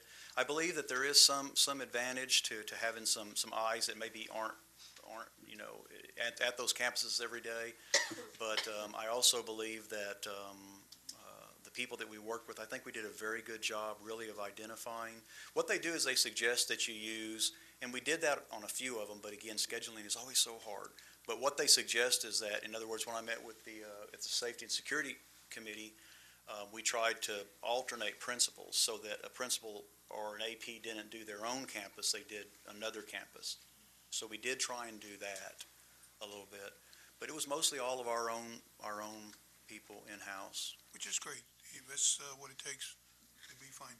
So, again, my only concern is that there's a team of people that do that for a living. Mm-hmm. And I thought maybe that it's required. Oh, no, contract, sir? You mean like contracting? It's like an external evaluator, sounds like. Yes, you can do that, contract an external. Yeah, and the reason I'm saying this because they've never been here, Mm-hmm. and they'll come up in here and they'll see, and I thought it was a requirement, but if it's not. No, it's not, sir. But that is an option. You can do that if you want. But I think the vast majority of districts. We don't want to go out there and spend money. No. I think the vast majority of districts did them all in-house. I think they did. Mr. Mesa? Yes, Mr. Sheedy, you mentioned signage, and my question, again, is from the past presentation that was done. There's some children with special needs, let's say autistic, and do we have signs? Because we tend to sometimes move those programs from one area to another, whether it's blind students or whether it's deaf students, and there used to be what we used to call deaf ed, and they were housed on a certain campus, and so there had to be signage around the school that we had deaf students. Do we have? I'm going to have to defer that to Dr. Aguirre. I know that Dr. Aguirre and I have actually gone out and looked at all the campuses, and I know even since I've been here, they've made a couple of adjustments. But I honestly don't remember if we have. Do we have signs that indicate? There are signs at some campuses, but students attend all campuses. It's not So, necessarily one. let's say autistic, do we have a concentration? I don't, not necessarily, sir. There are students with autism all over the district, but there isn't anything that says that you have to have specific signs for Well, that. Okay, because let me just share, if you go through training with autistic and autistic kids, some of these, they have a tendency to run. I mean, in Bear County, I don't know if you're aware, it happened, Yes. school-age student went onto 410, got hit by a car. It was horrible, autistic. But when you go through training, they're specific on saying there's got to be signs, because if a first responder, whether it's fireman, police officer, comes to that campus, that student is not going to cooperate with that first responder. They have a tendency to run, just run. And we have brought training for the first responders, and we have brought national presenters to speak to our first responders for the district to focus specifically on students with autism. So he's come at least twice so that they are able to handle an emergency situation that may involve a student with autism. So we don't have a large concentration, let's say one class. No, sir.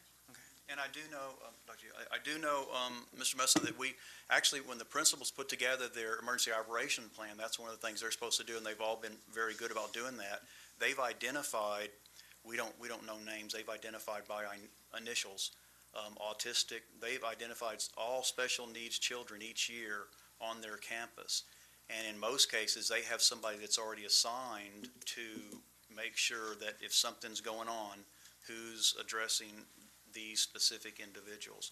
So that is in each campus emergency operations plan is a list of our special our special education, our special needs children, and so that they're not forgotten, and we know that somebody really has to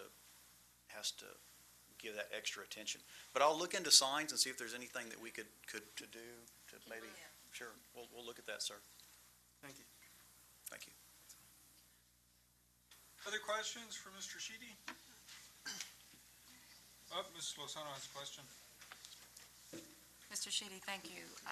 I think, I'm very pleased with the progress that we've made in trying to make our campuses more secure and safe for not only our students, but all of our employees. And definitely want to thank you for really making a huge dent in some of the issues that were definitely needed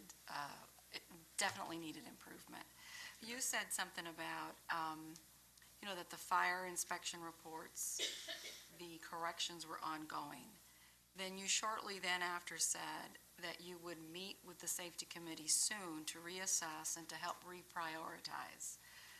Are there any issues that you are specifically concerned about that we might need to draw attention to, or?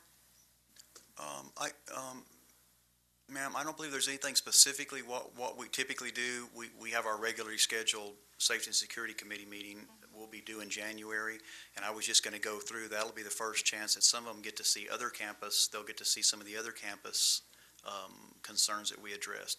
But really, all the fire code issues, the principals were given we printed out it's got a picture of the fire code issue and what you need to do. They all got a book to go through that, and they've been working on those. And I guess what I mean is that at that meeting, it's time for us to look at to ask all those principals to bring back their fire codes that we gave them. What were you unable to accomplish? Okay. Because some things in there they may not have been able to accomplish. So then we would just need to determine, is this something that we need to, because it may have to do with additional funding sources or some assistance we need. So at that point, depending on if they're stuck on something, we'll just reprioritize it. But no, I really think on fire codes, the district is it's in relatively good shape. It really is. There's nothing. The biggest thing on fire codes, as you know, and always is they don't like, and the teachers, of course, they know this, and we've been pretty lenient on it because my experience as a firefighter. But they don't like. I think they don't want more than, if you're not sprinkled, more than 20% of your classroom covered with any kind of. And so those are kind of things that we have the ability to kind of.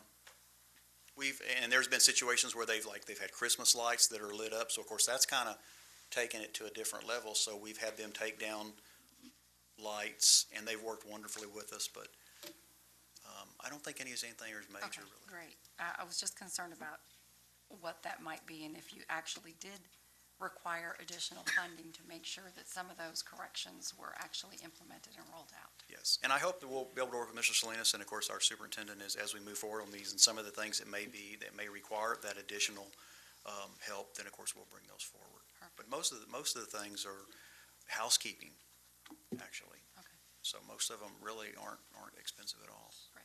Thank you. Thank you, ma'am. Anything else for Mr. Sheedy? Thank you. Thank you very much. Okay, that brings us to agenda item 8, the consent agenda.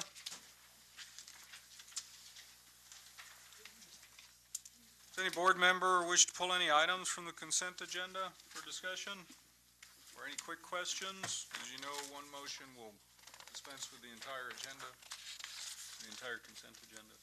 I have a quick question, real quick. On the minutes, maybe someone can refresh my memory. On H2, on the minutes that are in here,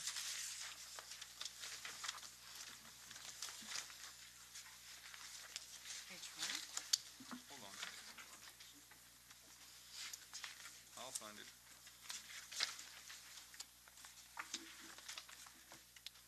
Okay, it's on page 12 of the minutes. Page 12? On H2, did Michelle Smith do that presentation? Or did Mr. Salinas? Anyone remember? I believe it was Mr. Salinas. Well, Michelle Smith's here. Michelle, did you do that at the last regular meeting, November 17th? Did you do the consideration of approved second reading of policy update 100? No. It was you, right, Mr. Salinas? Okay, Betty, will you make a note that should be Mr. Salinas? Okay, and getting back to our actual consent agenda for tonight, C4, the RFQ 15-01 Financial Advisor Services, was there supposed to be the bid info in the packet? Or not? Because I know it said there were 3 and 2 received.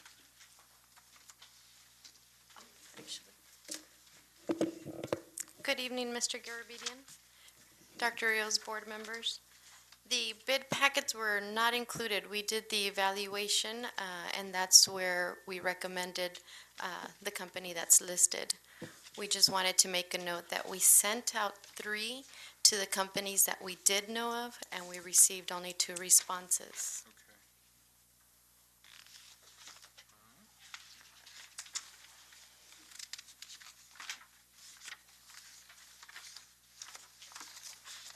Any other questions on the consent agenda? I was a little confused on F1, but I think I got it straight now. That's that printer? The 3D. The 3D printer, right? Did you have a question? I did have a question I think on that yeah, one. would you go ahead and ask? It's probably the same I as just mine. wasn't clear.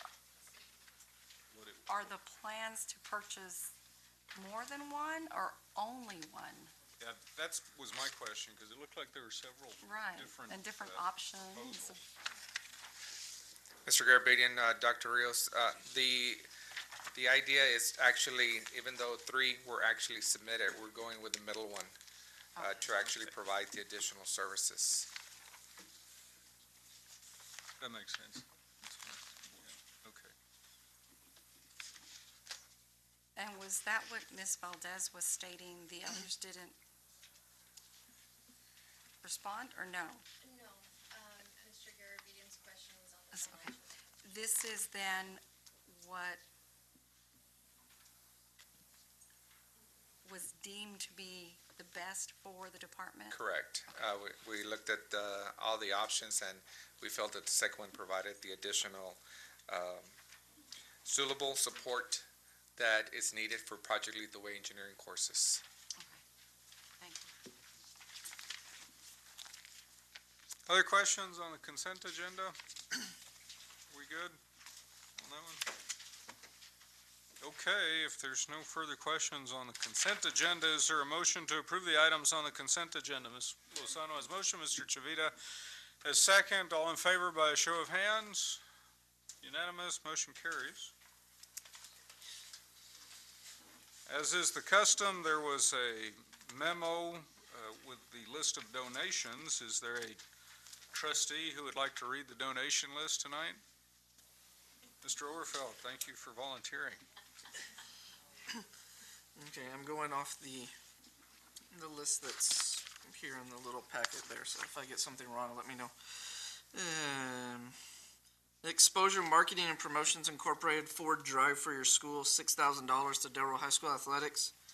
Life Touch to the following schools in the following amounts: $942.15 to Dr. Fermin Calderon, $659 to Del Rio Freshman, $659.11 to Del Rio Freshman, $1,674.25 to Irene Cardwell, $1,063 to Ruben Chavita Elementary. McDonald's to the following schools in the following amounts: $800 to Garfield Elementary, $750 to North Heights Elementary. Target Take Charge of Education, $38.85 to Garfield Elementary. The Spot and Pro Shop to the following schools in the following amounts: $70 to Ruben Chavita and $202 to North Heights Elementary Student Council. Walmart, $3,250 to the Del Rio Middle School Palm Squad. And the following non-monetary donations: HEB, gift cards valued at $300 to Dr. Fermin Calderon and Mr. Gaddy's Pizza, game cards valued at $21,350 to our secondary and elementary campuses. Okay, we certainly appreciate all of the people who donated to students and programs of the district. Mr. Mesa? Do you have a comment? Mr. Chairman, if I may, the latest issue of Lone Star Magazine, Texas Association of School Boards, is printing a periodical with all the businesses that are partnering with school districts to support public education. And what they do, if someone could just write a little paragraph, sometimes we see 21,000 and it's almost like we don't react, but that's a huge amount from like Mr. Gaddy's. And they do so many things for us. I remember, well, even now that I sit on the board, I look forward to that little card that says, buy one, get one free. So teachers love that, but a lot of times we don't do enough for them. TASB will now print a certificate, and then you honor these business partners, because I know, the requirements is that we engage our community in everything that we do to support public schools. And so I think we need to take the time to do something for them, and that's to recognize them at a board meeting. What we do is we submit the names to them with a little description of what they do, and then they will actually print a periodical with their names of all the businesses that support San Felipe Del Rio CISD, and then give you some certificate to present to them at a later time. And I think it's time we do that.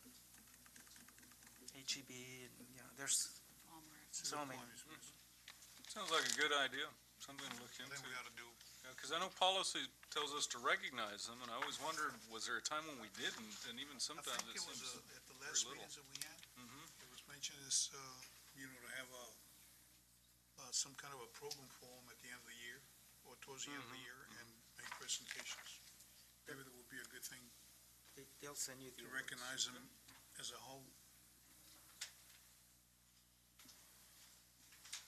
We'll look into it, I think, put on, get a full explanation, I guess, at a future board meeting, what we could do. Okay, we are about halfway through the agenda. Does anybody need to take a quick recess? Anybody at this point? Just asking. We want to keep going? All right, we'll keep going. Okay. All right, agenda item 9, citizens to be heard, and we do have someone, so just take a moment and remind everyone about public comments. The Board of Trustees encourages comments from citizens of the district or from district employees. Anyone wishing to speak, either as an individual or as a representative of a group, may do so at this time.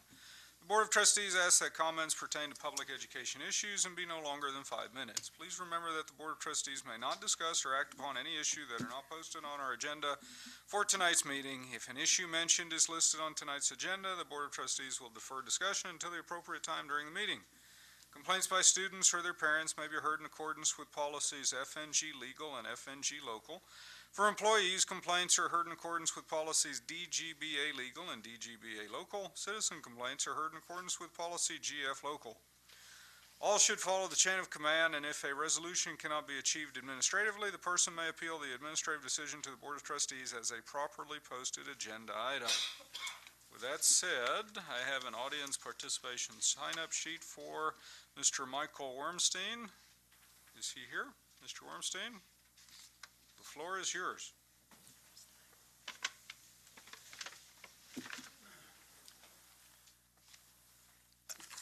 Thank you. Thank you for hearing me here tonight, Mr. Garabedian and the board. I apologize if I'm not too familiar with the proceedings and fashions, but I come before you tonight to speak about a particular issue, the technology classes in the Del Rio High School. Background on myself, I studied at Del Rio High School for my sophomore and junior years, and due to my father's career, moved out before graduating. I am currently enrolled at Texas Tech University, and I am doing research into computational thermodynamics. The only formal education into programming I've had came from Del Rio High School in the computer science classes that were offered there. I recently won a national award for my research into computational thermodynamics, and this is largely due to the excellent instruction of one Miss Terry Ahrens in her computer science class.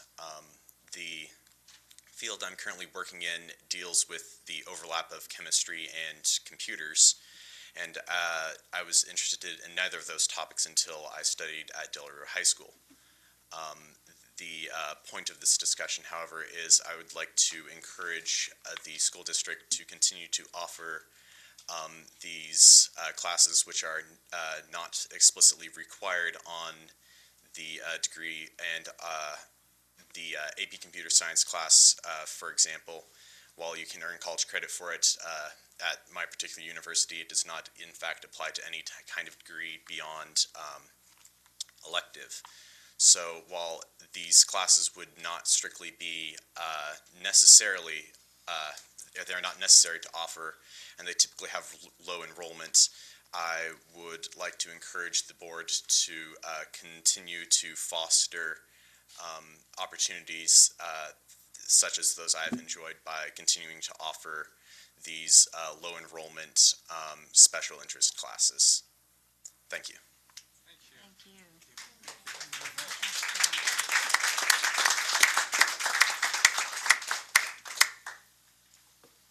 Well, thank you for the input.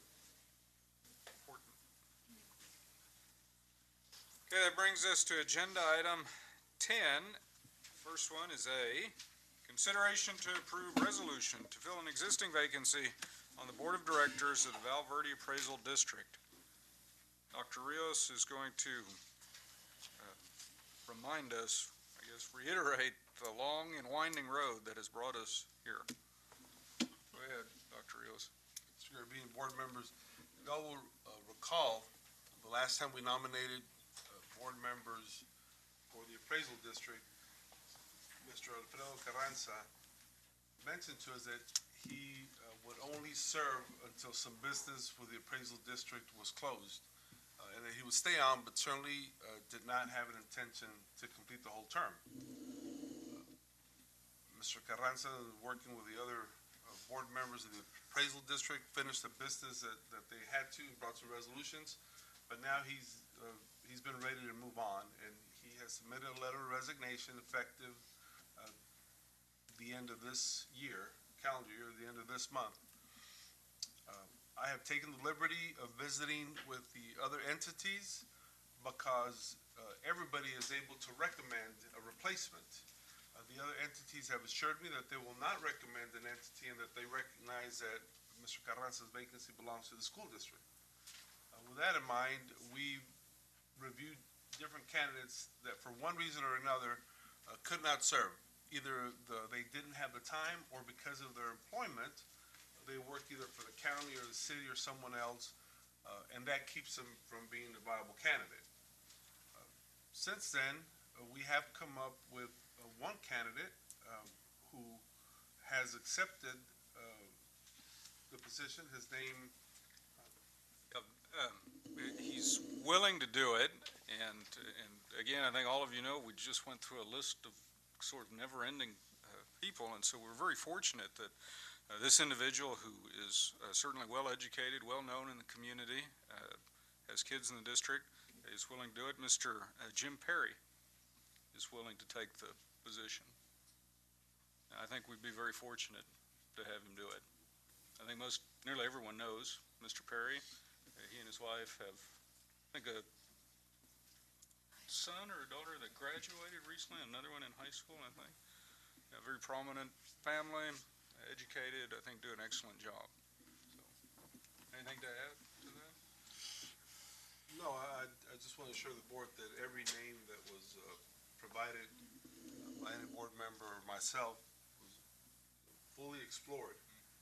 And at the end, we were lucky that Mr. Perry agreed. If we want him to. I certainly endorse him. I think if it pleases the board, what we need to do is we need to give a recommendation that will state that he is our candidate. And also there's a resolution, correct, that you'll have to fill out, I guess, because I was looking in the, let's go to the packet real quick, board members. It's under one of these blue covers, Administration 10A. It shows you the portion of the Texas Property Tax Code. And this is a resolution that would need to be filled out and is adopted. So if there's no objections, what I'm going to do is I'm going to read a recommendation that Dr. Rios and I wrote, and I think it encompasses very clearly that Mr. Perry is our candidate and the position he's filling, and that we're also asking the administration to fill out the resolution and the board to adopt it. Okay? Do we understand? All right. So that said, if there's no questions or comments, I recommend that Mr. James Bruce Perry, as the candidate to fill the Val Verde County Appraisal District Board of Directors position recently vacated by Mr. Alfredo Carranza, and that the required resolution be completed accordingly and adopted. Is there a motion to accept? Ms. Lozano has motion. Mr. Chavita has second. All in favor by a show of hands? Unanimous, motion carries. Very good. Thank you, Mr. Perry. Yes, thank you, Mr. Perry, and thank you to the others who were willing and then they couldn't because there was a conflict or whatever. We're very fortunate that we got someone to do that. And it's an important role, and certainly Mr. Mesa serves us well on the board, and the others that are the ones we've picked. Mr. Garcia, I think, Joey Garcia, and Ramiro Guzman, so all doing a fine job, and soon to join them, Mr. Perry.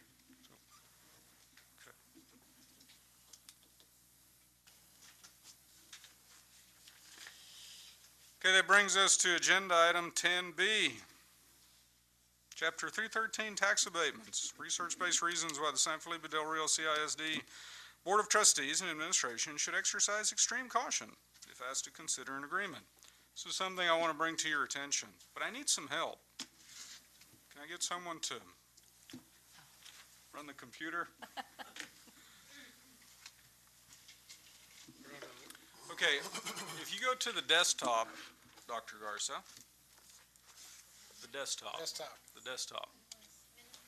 Get rid of that. Go Maybe to we the should desktop. have Ms. Valdez help. Okay, up there in the left-hand corner near the recycle bin, go over 1, 2, now go up, and go over one more. Okay, if you double-click that, it's a little PowerPoint I put together that I secretly put on the desktop when no one was looking. So if you would put that, there we go. I'll just call it a critical, whoops, go to the first page, short. I'm just going to call it a critical analysis of Chapter 313 tax abatements, Part 1.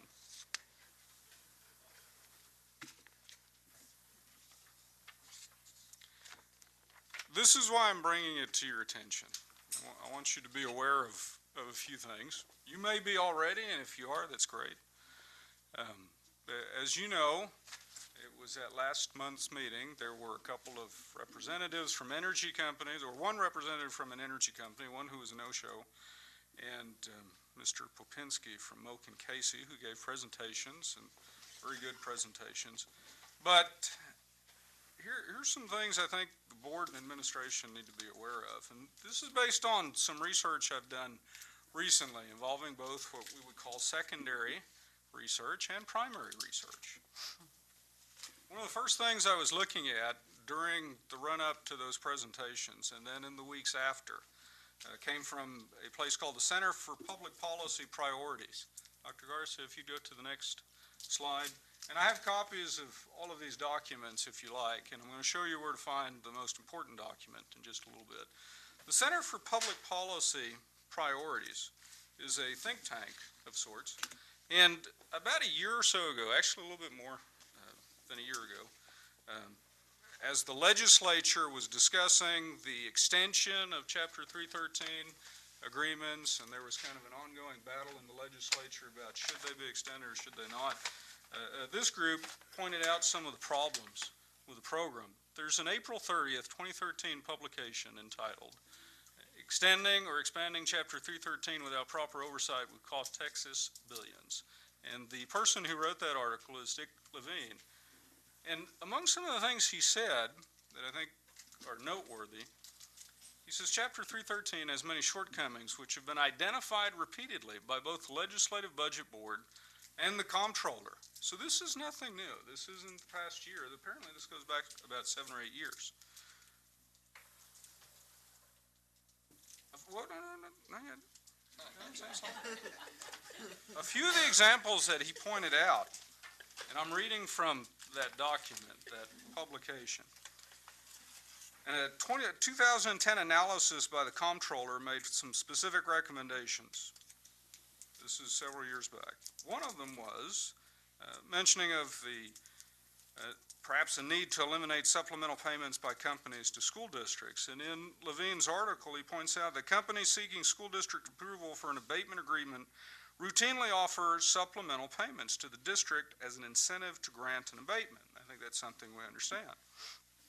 They call them payments in lieu of taxes. He goes on to say that more importantly, the willingness of companies to make these payments, which reach as high as 40 to 50% of the tax benefits the company could receive, is a strong warning that in the Comptroller's words, incentives awarded are higher than necessary to attract these projects and represent unnecessary cost to the state. He goes on in that same article to point out that wind farm projects account for 60% of all Chapter 313 abatements and 35% of the cost to the state, but only 9.5% of the new job creation. He also points out in the same article, I want to go easy there on that candy, that just 2 projects at that time, Toyota in San Antonio and Caterpillar in Seguin, were responsible for more than half of all the jobs created by the program. And the cost to the state of the jobs created by the other projects is an astounding $700,000 per job. Did you read that again? Oh, you can have a copy of this. Just 2 projects, at the time he writes this, right, Toyota in San Antonio and Caterpillar in Seguin are responsible for more than half of all the jobs created by the program. The cost to the state of the jobs created by all of the other projects is an astounding $700,000 per job. He's talking about the impact on the state's financial system.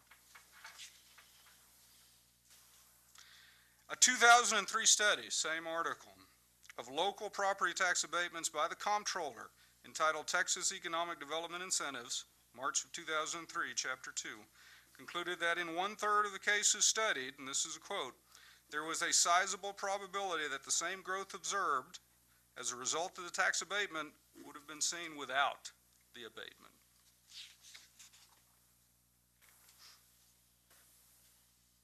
Now, this is where it gets more interesting. Next slide, Dr. Garcia.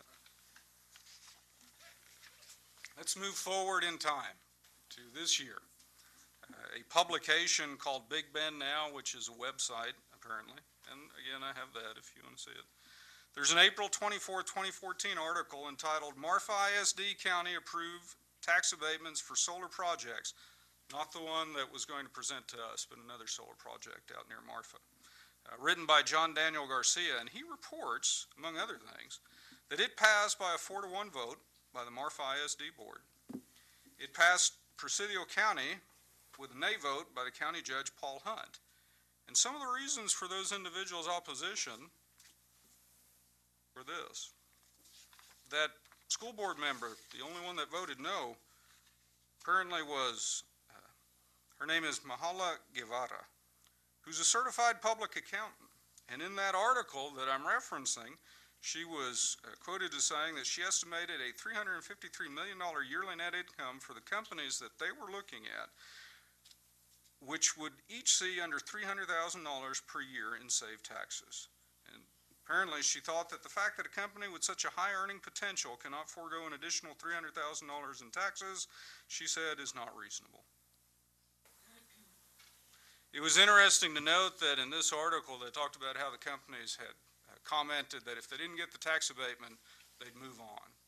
In other words, that if we don't get it, we have to go. And in 3 or 4 other articles with similar conversations, that's a recurring theme. That, oh, if we don't get the tax abatement, we got to move somewhere else. We can't do that. Yeah. She described it as using fear against us, that if we don't grant the abatements, we get nothing. She said, I don't think it's true. Judge Paul Hunt, apparently when he voted in the, I guess, Commissioner's Court in Presidio, was objecting because he said the company in question at that time, right, different company, mind you, about tax abatements, he said would not only be benefiting from a high abatement, but the accelerated depreciation on business properties. Now, consider this. Just to give you an idea that this is kind of happening all over the state. Next slide, Dr. Garza. Now we get to something published 2 weeks ago.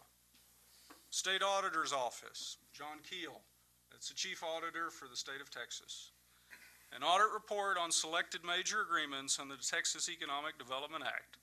State Auditor Office Report number 15-009, released November 2014. It actually came out the week, I believe, after Thanksgiving. Dr. Garza, could you minimize that? And I'm going to take you to that report, because you got to see it to believe it. Go ahead and minimize it. And if you go to the Google search engine,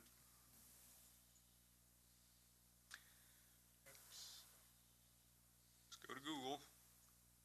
This is the easiest way I know to find it. Where is Google? Just type in Google. Which one? What do I type? All right, type in Google. Get to the search page, because I don't want to take up too much time finding it. Get to the Google search page. All right, now in that address box, Dr. Garza, if you would type in Texas State Auditor, the address box at the very top. There you go. Texas State Auditor. And hit enter after you do Texas State Auditor.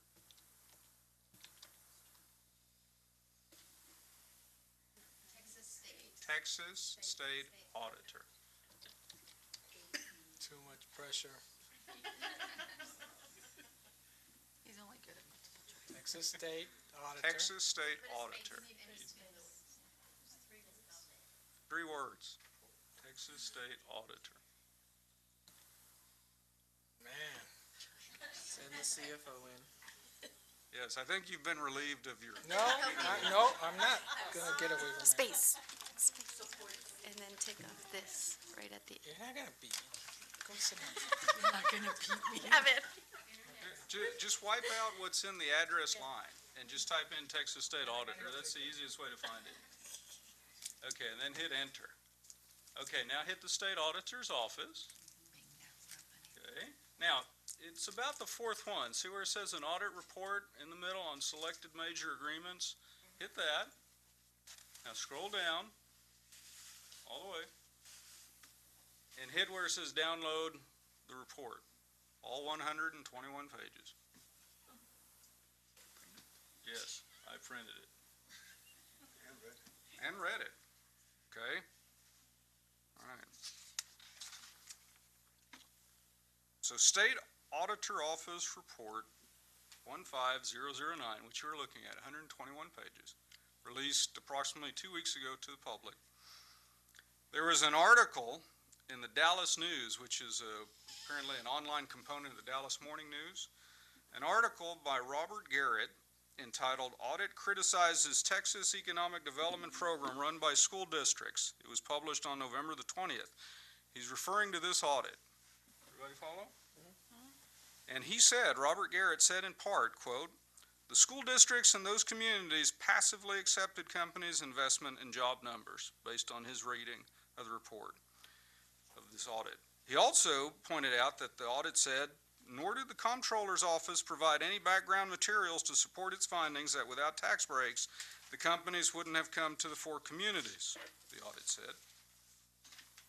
Now, another article in the Texas Tribune, now this is where it gets kind of funny, because when I found the audit and was going through the audit, right, and found out about it, I got a letter from a prominent Del Rioan who I've always admired and respected, and it was just kind of out of the blue.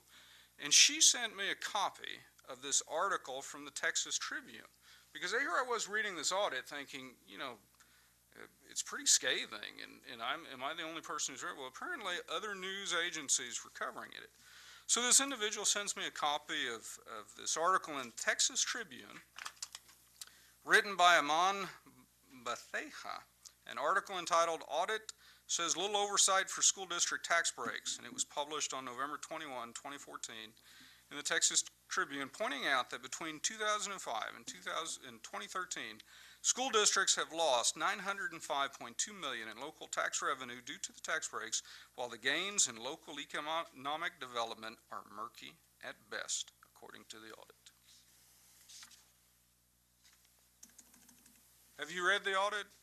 No, sir. Have you read the audit? No? Okay. Would you go back to my PowerPoint slide, please? Go back to, scroll down. There's the references to those news articles. Next one, please. Scroll down, sorry. Yeah, next Right here. slide. Okay. There's the Dallas News. Right, there's the Dallas News. Next one. There you go. There's one I just quoted from. Next one. This is what I want to, I guess, inform the board about. Okay. This issue of tax abatement, it's going to continue. You know, I think some people were under the impression, well, at, you know, last board meeting, whatever, that's the end of it. The reason I say it's going to continue is evidenced by certain recent events. For one, Dr. Rios and I got an email. What was it, the week after Thanksgiving, I think it was? Yeah. By Mr., what's his name? Jason Claiborne, with sort of an apology as to why he didn't make it to present and how he was, you know, continuing to be interested in presenting and all that.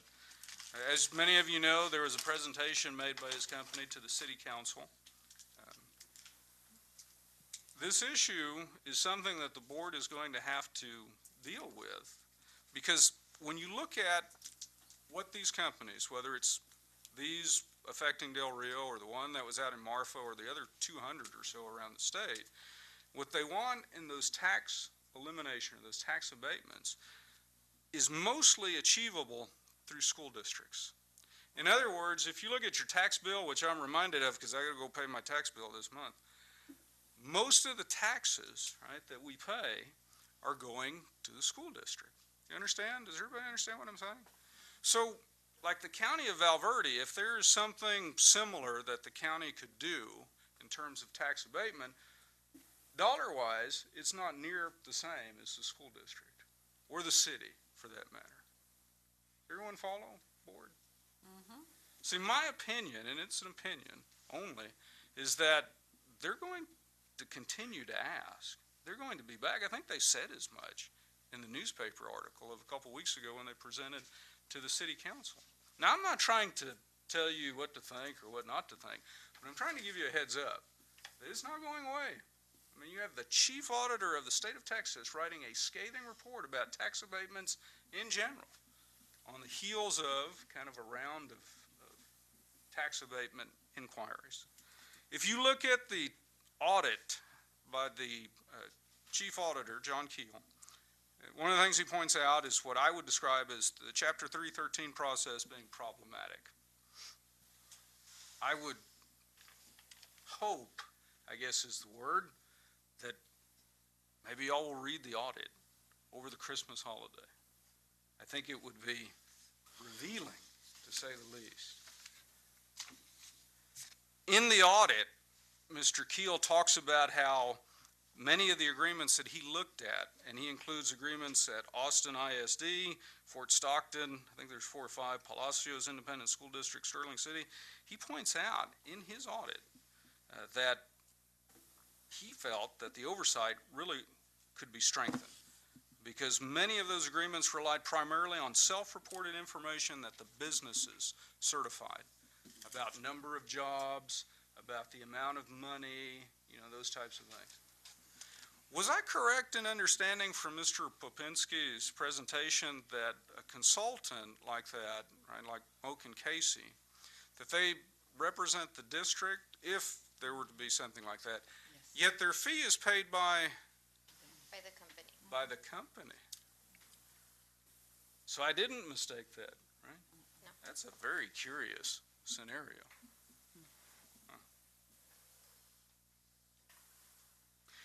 The other thing that bothered me when I read this audit by the chief auditor for the state is that he pointed out that statute does not require school districts to verify the information.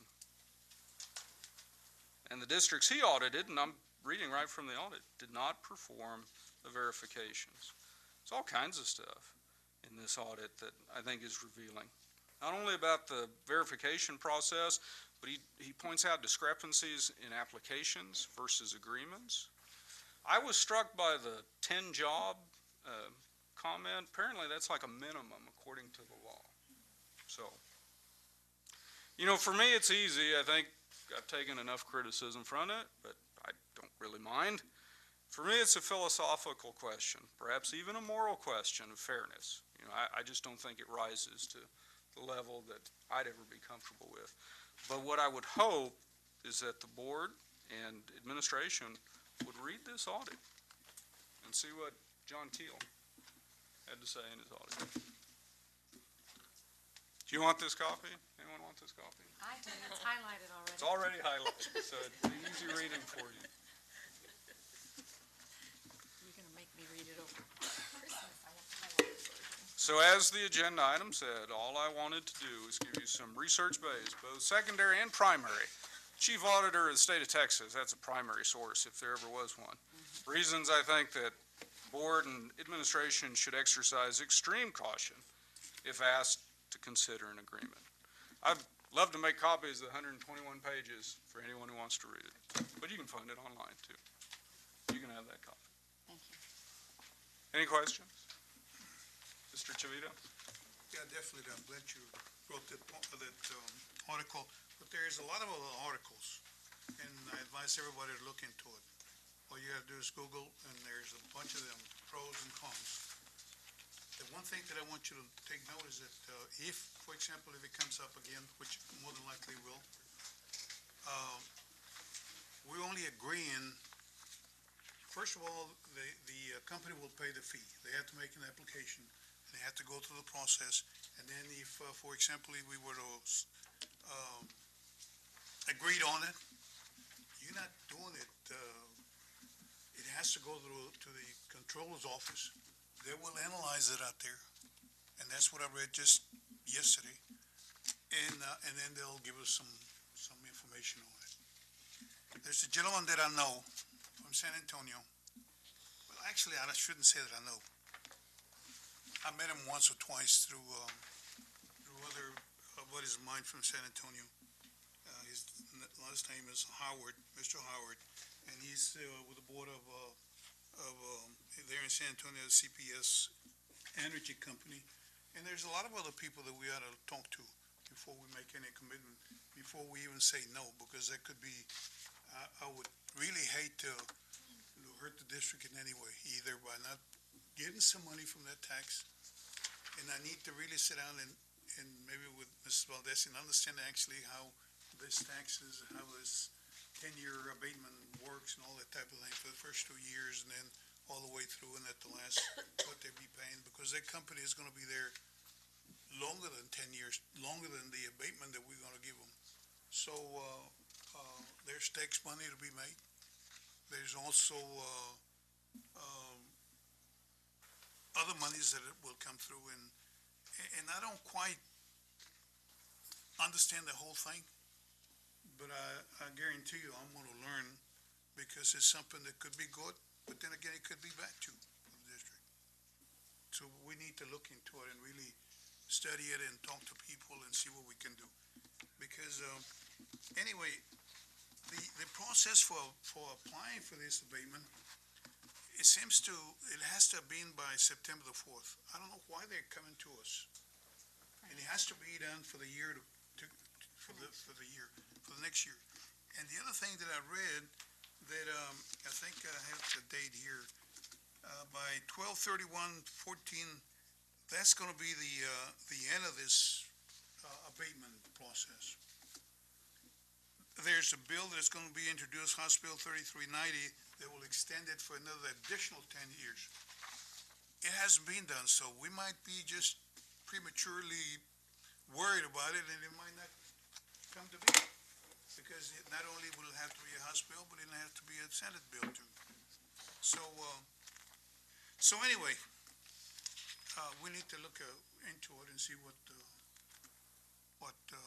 will come in. And I know it's going to be more problems for our superintendent and Mrs. Valdez and everybody to really look into it and see what it is. But one thing that I'd like to repeat again is that after the submittal is done to the State Control's Office, they'll have an economic impact study that will be performed on it, on the whole thing, and then they'll give us some recommendations, and then we act from it. So, but then we should word and make sure that when we vote, we know exactly what we're voting for. Would you go back to the page of the audit?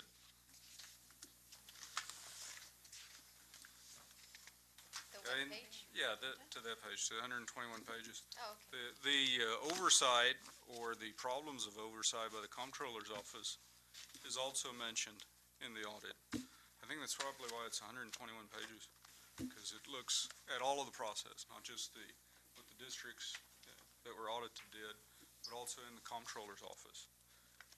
I think it was in the Texas Tribune that the audit was referred to as a scathing report.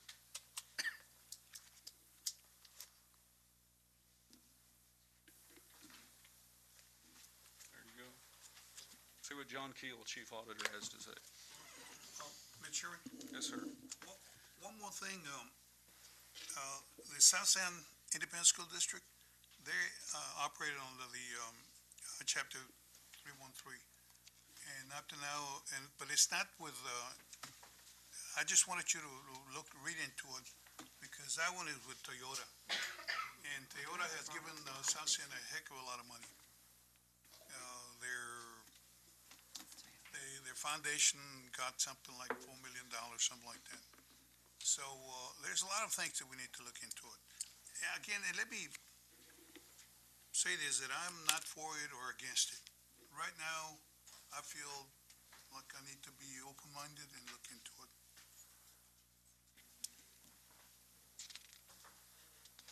Other questions? That's it. Wanted to make sure you all knew about the state audit. I think everybody wants a break now. Someone want a motion for a 5-minute recess? Mr. Overfeld has motion, Ms. Fasano has second. All in favor by show of hands, unanimous. 5-minute recess.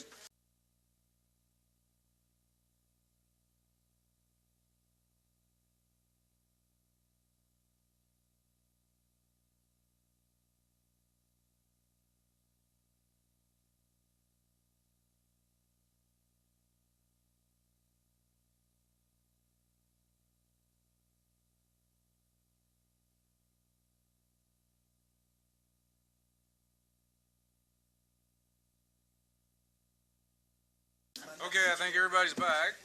Where's Josh? I'm here. Oh, okay, I so moved to end our short recess. Is there a second? Mr. Overfeld, second.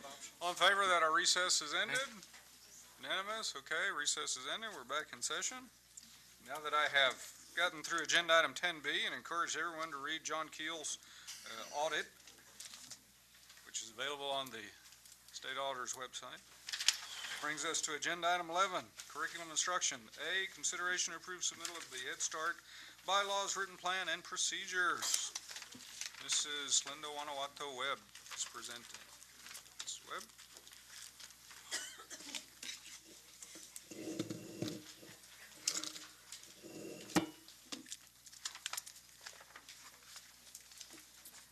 Mr. Garabedian, Dr. Rios, board members. In your packet, you have some information regarding Head Start bylaws and written plans and procedures. It is a requirement by Head Start that these two items be reviewed, screened, and revised as needed and approved, of course. The first item is the bylaws. In the bylaws, if you look in the second paragraph, there was only one addition that was made, recommended by the Policy Council, and that is basically to read as follows.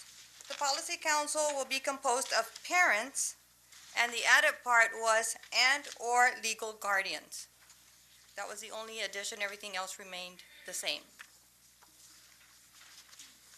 Regarding the written plans and procedures, last year you received a CD with last year's written plans and procedures, and this year you have been given a revised with additional information as you were given information last year that you would be given information of anything that was added, and those were the added pages that you have in your presentation. For example, second row, second column, the last sentence in that column was added, and the same thing with the second row, third column, the last sentence was also added. And if you look at the next page, page 2, you have again the second row, or first row, second column, the last sentence was added, and the same thing with the fourth row, the last sentence was also added. Do you all have any questions regarding either the bylaws or the written plans? Questions for Mrs. Webb? It was in the packet. I think it was real clear. She highlighted the additions. You made it very easy, thank you. Yes, I did. Yes. Didn't take a lot of research on my part. I just saw the yellow. Other comments or questions? Okay, the recommendation, please. It is a recommendation of the administration that the Board of Trustees approves the submittal of the Head Start bylaws, written plans and procedures as presented, and authorize the school board president to sign. Heard the recommendation. Is there a motion to accept? Mr. Mesa has motion. Mrs. Lozano has second. All in favor? By show of hands. Unanimous. Motion carries. Thank you. Thank you. Other board members, you'll notice there's nothing under agenda item 12, so that brings us to agenda item 13, business and finance. A, consideration to approve the 2013-2014 final amended budget for the debt service fund. Mrs. Valdez is presenting.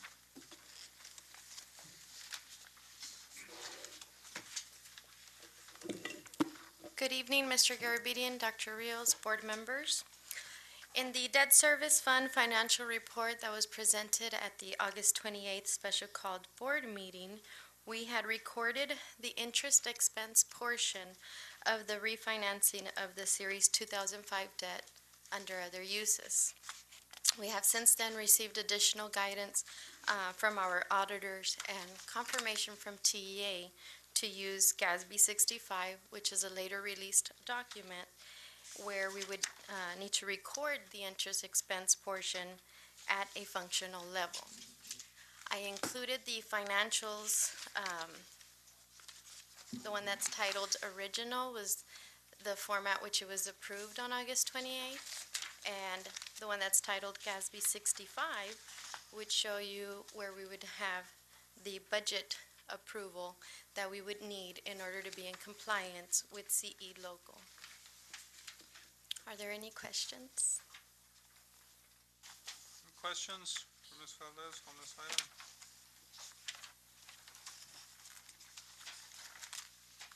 If there are no questions, then the recommendation? Yes, sir. It is the recommendation of the administration that the Board of Trustees approve the 2013-2014 final amended budget for the debt service fund. Heard the recommendation, is there a motion to accept? Mr. Chavita's motion, Mr. Mesa is second. All in favor by a show of hands? Unanimous, motion carries. Brings us to agenda item 13B. Consideration to approve comprehensive annual financial report for 2013-2014 fiscal year. Ms. Valdez? Thank you. In compliance with CFC Legal, we are presenting the comprehensive annual financial report for the 2013-2014 fiscal year. The audit has been performed by our auditors, Bell Terrace Pahacek, and Mr. Nathan Krupke is here to present the audit. Following Mr. Krupke, I will present the financial highlights.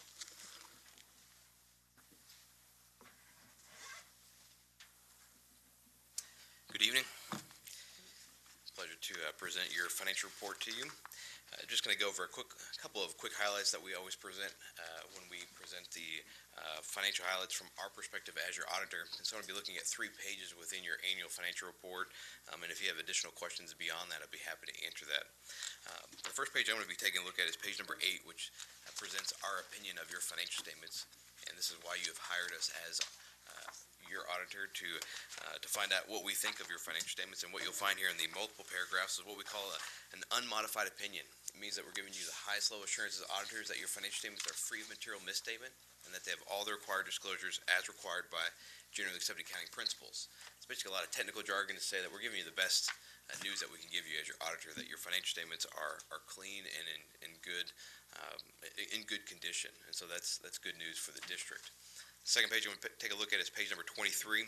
And if you were to turn to page number 23, you'll see that this is essentially the income statement for the district. And Ms. Valdez will go into further detail, but I just wanted to highlight one thing, and that is the state of your fund balance. And as you'll hear very shortly, you have a fund balance, ending fund balance of $54 million, and the unassigned portion is something. I believe it's 26 million, which is about 4.5 months worth of fund balance. And one of the things that we do as your auditor is we look at how many months of fund balance do you have, or how many months of expenditures do you have in your fund balance. In this case, since you have about 4.5 months, that's a good position to be in. The TEA would recommend that you have between 2 and 3, and you're at 4.5. We as your auditor would recommend that you have between 3 and 6.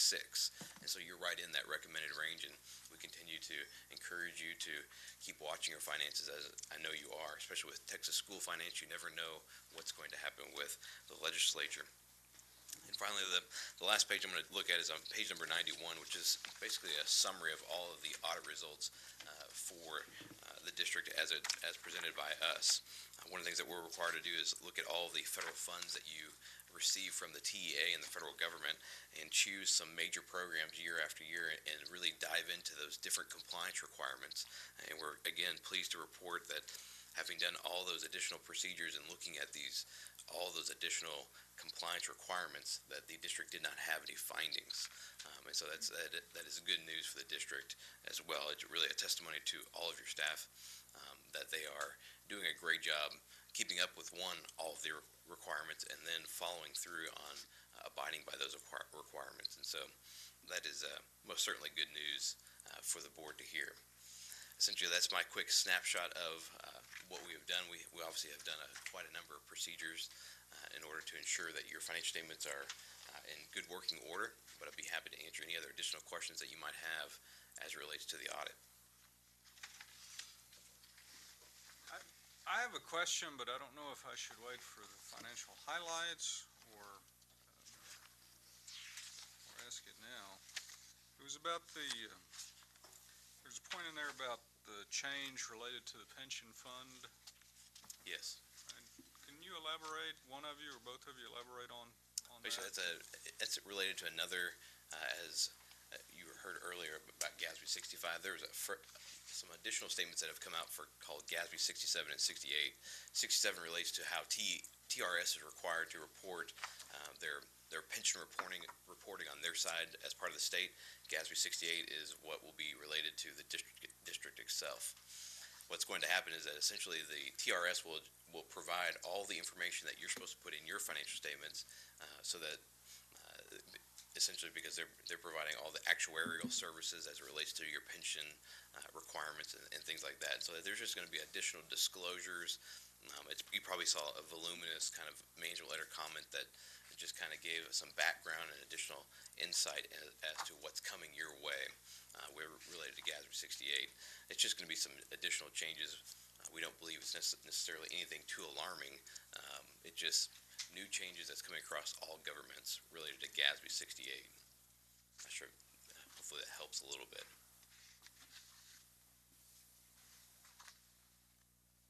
Any other questions? Okay.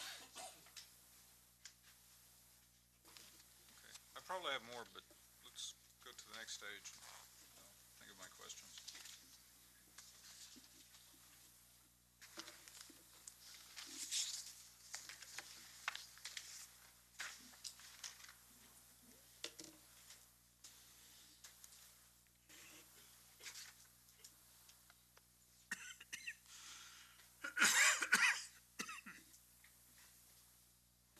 This.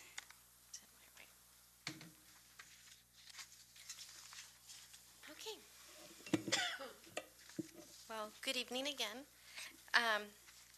For the comprehensive annual financial report or the audit for San Felipe Del Rio CISD for the fiscal year end August 31st, 2014, the auditors expressed an unmodified opinion on our financial statements. In the following slides, I will share the financial highlights, which include the district's net position, the general fund balance, the net change in general fund balance in relation to revenues and expenditures, the district's internal service fund, which for our district is our self-funded health insurance, the debt service fund, and the National Breakfast and Lunch Program Fund, the 2004 Bond Proceeds Fund, and the 2014 fiscal year tax collection rate. The statement of net position are the government-wide financial statements that report the information of the entire district, except for fiduciary activities such as our student activities. The district's total net position as of August 31st, 2014 was $98,200,821. This was an increase to prior year of $5,062,192. The change in the net position is due to a reduction of $3,079,575 in liabilities and an increase of $1,982,617 in assets. And on each of these slides, I have referenced over to the right is the exhibit that this information is included on in your audit book. Our general fund balance for fiscal year 13-14 was $54,216,964 with an unassigned fund balance of $26,290,904 or 35.7% or 4.3 months. The net change in fund balance, this is the excess of revenue over expenses, was $4,744,429 plus other resources of $14,104 for a total net increase of $4,758,533 to our general fund balance. And what I've included in here is just a historical trend so you can see what our net change to fund balance has been year over year.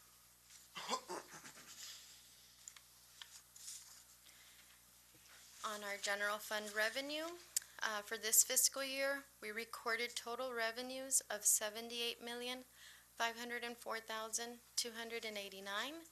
As you can see from the breakdown of the three categories, 77.19% is from state revenue or what we call foundation funds. For our expenditures, we recorded total expenditures of $73,759,860. The top three categories, which are instructional related services, school leadership, and student support. And student support includes our counseling services, transportation, extracurricular. Those three categories account for 78% of our general fund expenditures. Our district's internal service fund, which is our self-funded health insurance, ended with a net position of $3,143,898, or 4.7 months of fund balance. We have taken several initiatives where we're increasing our health awareness, which includes our monthly newsletters, the health screenings, new health screenings that will be initiated in January, the second year of our 5K run, sharing different community events from the hospital. And this year we started monthly health education sessions where we've been having them at different campuses. As you can see here, 2013 and 2014 reflect losses, and we will provide detailed information and suggestions for the future at our upcoming budget workshops. We do have it broken out in a very detailed manner, I believe over 5 years, and of course the biggest area of increased expense is our claims. So we're really trying to get more information so we can focus in on that. But our district does contribute 100% health insurance premium of $4,716 per employee.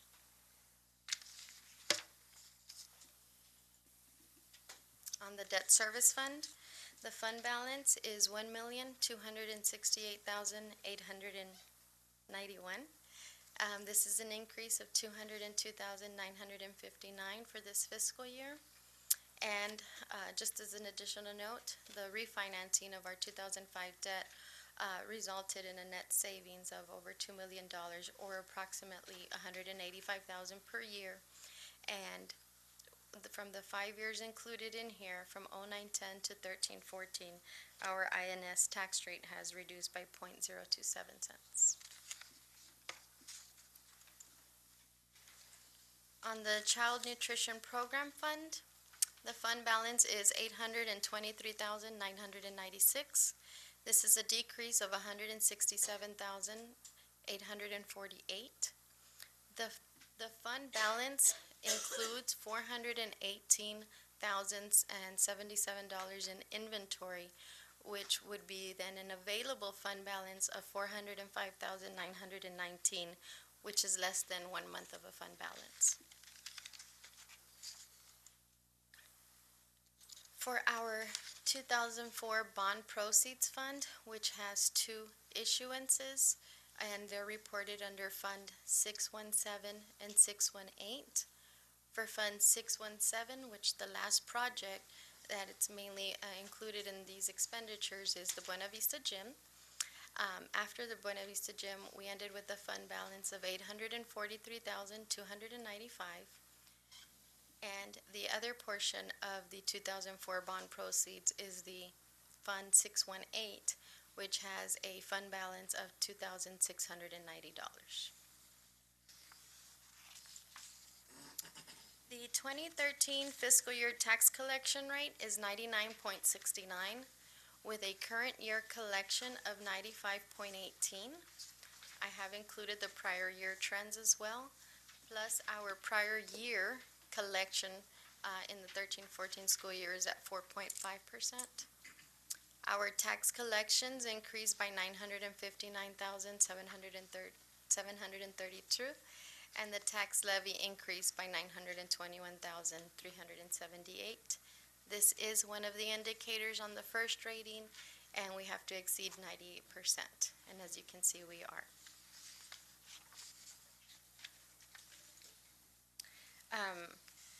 I'd like to take this opportunity to thank everybody who assisted in the audit process, and Ms. Douglas for taking the lead. She does an amazing job preparing all of the district's financial reports and the CAFR report, and also took an additional initiative where we will resubmit our audit to for a Certificate of Achievement for Excellence in Financial Reporting to GFOA. With your approval tonight, we will submit the audit prior to the deadline, which is also one of the first indicators. Do y'all have any questions? Questions? Mr. Miss has a question? Well, first of all, just want to applaud you on the great work that all of your department does. But a question in regard to wellness and the health initiatives that were started. Is there a good participation from the employees? We send communication several times. We do send lots of reminders. But for the number of employees that we have, to the participation that we have, we've had one event that had an outstanding participation, which was in October for breast cancer awareness. The other ones may not be areas, and I just, want to comment that we picked the topics, but it might not be areas that are, that interest our employees. So we really need to, bring in different ideas, and we have our insurance committee meeting coming up where we really need to start thinking outside of the box as to how to bring them in. So again, once we have more information as to what are our high indicators on our claims, we'll really try to target that. When Deer Oaks provided the sessions in June, we kind of just hit what we thought were the popular topics. However, it might not be in relation to the claims that are being processed, but we will continue to work on it. But one of our events was very successful. And another question I had was in regard to the screenings, health screenings. Yes, sir. Are these the ones that have been done in prior years, or is it less now?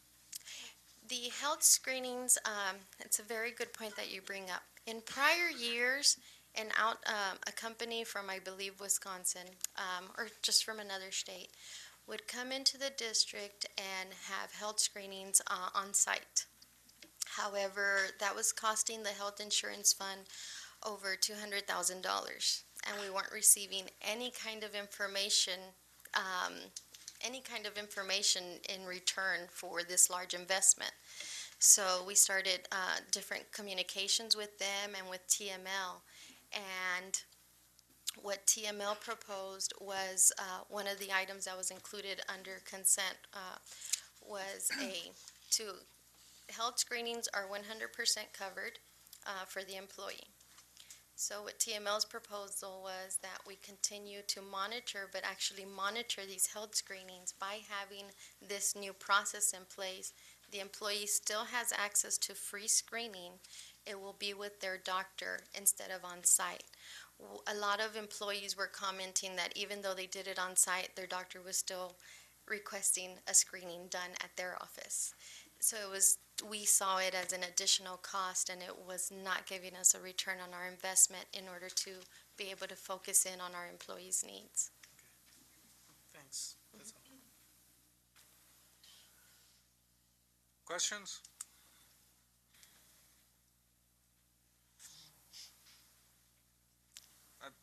Thanks for trying to answer my question that never goes away about how the auditors don't express an opinion on the effectiveness of the district's internal control. Who is our internal auditor? We do not have an internal auditor. Who serves that function? We are working on increasing our internal audits in-house with our comptroller. We have identified just different areas where we feel that we need to do additional reviews. And Ms. Douglas and I, just as, we explore or we research different things, we'll come up with, for instance, one report that we've run is where we monitor the payroll activity and the bank accounts that are recorded. That way, there isn't any fraud, as in false employees being created. This isn't a reflection on anything that's been said. We just have simply gone out and tried to think of ideas. We monitor who's approving. We ensure that the approval paths are followed for purchase orders. You ensure that we have a sign-off on any budget amendments. Our last project was to have a very detailed procedures, internal control and procedures manual so that we can continue to increase our monitoring. And that was a marked improvement from before, because it was just Yes. kind of bits and pieces. And, yeah. So what you just mentioned previous, would that qualify as a periodic risk assessment for fraud? I'm sorry, sir? What you just mentioned previously, those things that you and, I guess, Ms. Douglas? Ms. have done, Douglas? would that qualify as a periodic risk assessment for fraud? I don't know if I can answer that question, but I can tell you that what we have included in our internal controls is a lot of the functions that happen on a daily basis, where the individual who initiates, for example, a purchase order, isn't the individual who pays the items, where the individuals who enter employee information are not the same individuals who have, the end process, the final process of approval. So we have all of these periodic controls in place, but after we've received a listing from the auditors of what internal checklist they have, again, and after creating our manual, we're just going to start increasing internally what we can do. I was told at a conference that our district our size would be for our student enrollment, I believe it's 10,000 students and up, is where they recommended an internal auditor. However, that would be something that we could consider, since we're on the very low range of of the student enrollments. Yeah, there's an article in the Texas Lone Star from October of 2014 entitled "Change from Within, Question and Answers on Internal Auditors' Role in Texas School Districts." And it mentions the role of an internal auditor, or someone who serves that function, not being required by law, but a recommended practice to assist the board in its financial oversight role. And mentioning, similar to what you said, reviewing purchasing processes to ensure the district's personnel are following policies and procedures. And TEA, it says, does recommend that districts with enrollments of 5,000 or more students conduct periodic risk assessments for fraud. Thanks.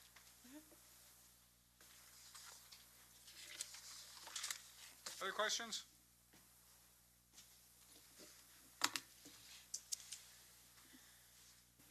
Anything else? Okay. Thank you. I guess we're ready for the Recommendation. Yes, ma'am. Okay. It is the recommendation of the administration that the Board of Trustees approves the audit report for the 2013-2014 fiscal year as presented. For the recommendation, is there a motion to accept? Mr. Mesa has motion, Mr. Chavita has second. All in favor by a show of hands? 1, 2, 3, 4, 5, 6. In favor, Dr. Keys stepped out, so 6 in favor. It is he voting? Do we know? Okay, he just stepped out. Dr. Keys isn't here for the vote. 6 in favor, motion carries. Thank you. Thank you. I didn't even notice him leaving. Just walked out. Okay, agenda item 13C, consideration to approve revision to district-wide stipend schedule. Ms. Valdez, again, I think? Yes, sir. We included in your packet a revision to the district-wide stipend schedule. And the revisions that we're including, I have included the memo, are by funding source. For our Educator Excellence Innovative Grant, we are requesting 2 new stipends and 1 revised stipend. One of the new stipends is a signing bonus for a SAC certification of $5,000. That is equivalent to our physics stipend. The other new stipend is an early notification incentive for retiring teachers. We have proposed $1,000 for notification received in February, and I know the notice that HR has a specific date. Dr. Mack, do you recall what that date is? February 12th? And then $500 March 12th as well. These two items are allowed with the Educator Excellence Innovative Grant. We meet every month and are reviewing our budget and our status of our expenditures, and based on the needs of our district and based on the allowability of the grant, we were requesting to add these items. We'd also like to revise one of the items for the additional certification for bilingual to increase from $4,000 to $4,000 from $2,000. I'm sorry I didn't bring it, but one of the biggest areas under payroll was additional certifications, but we haven't received any interest. We had budgeted for 100 additional certifications, and we've only received 2. So again, as we meet every month, we're really trying to, identify areas of need and then refocus our grant funds in order to incentivize employees. So those are the 3 from the Early Educator Excellence Innovative Grant. And then as a realignment of the technology department, there's a proposal for a lead librarian at $3,000, which would be under the general fund.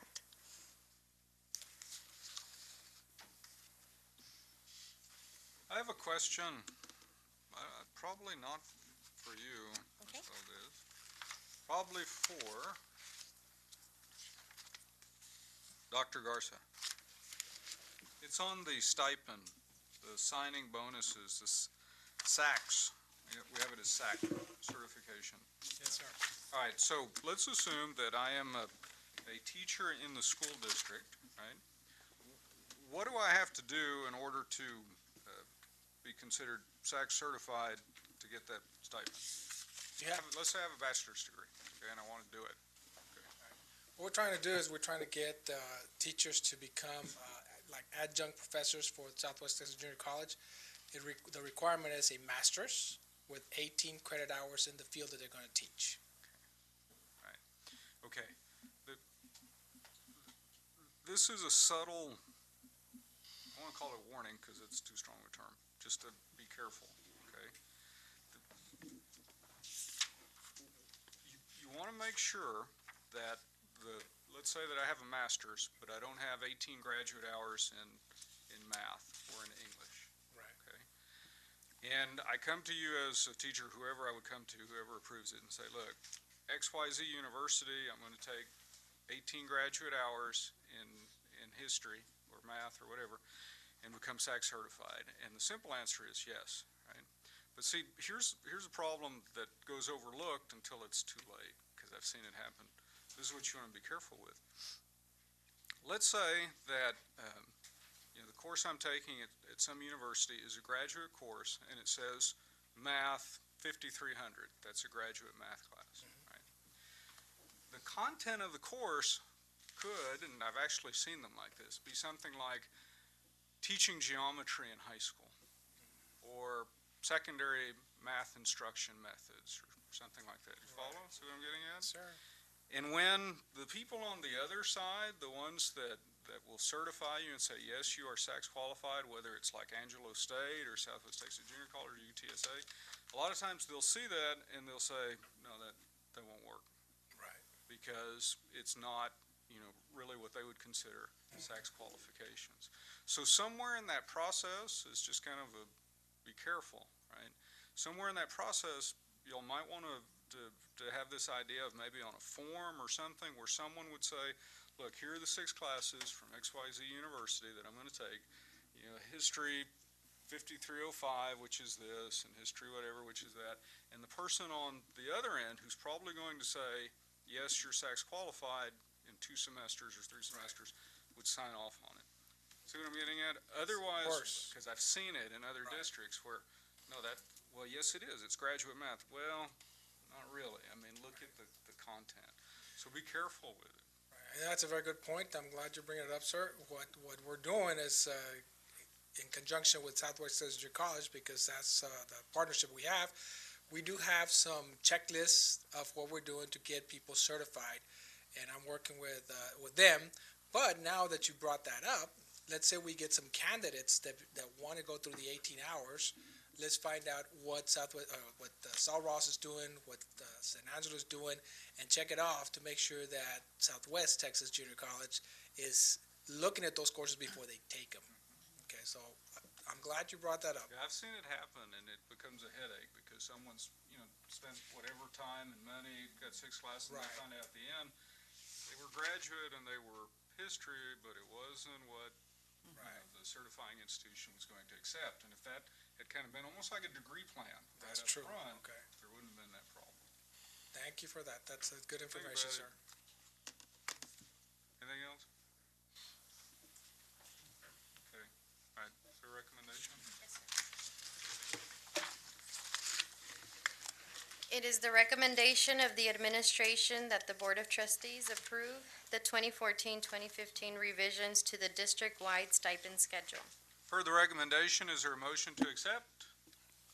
Mr. Overfeld is motion, Mr. Chavita is second. All in favor by a show of hands? Unanimous, motion carries. Thank you. Thank you. Agenda item 13D, consideration to approve general fund budget amendment and modification of the 2014-15 general fund balance commitments. Ms. Valdez? Thank you. At the 2014-2015 commitments list was approved at the August 28th meeting. At the September 3rd meeting, we then requested approval of those items to be included in the budget. One of the items that was not included in the budget at that time, because we were we were looking into the actual calculation, was the salary back pay. We had committed $433,050 based on an estimate of our first back pay. We have then identified that we need $80,000, and the remaining funds or the remaining commitment can be reallocated, which is why we're including it in here for approval as a modification. And we have included the areas where we would like to reallocate in order to continue with that $433,050 commitment, which is $109,000 for elementary CNI, RTI, bilingual and special education areas, $108,050 for secondary ESL and science, $10,000 for student furniture, and that's under Function 11. Under Function 51, it would be $126,000 for facility projects. The details of those items were included in the board communique. However, the individuals who sent in those proposals can answer questions, any specific questions you may have. Questions?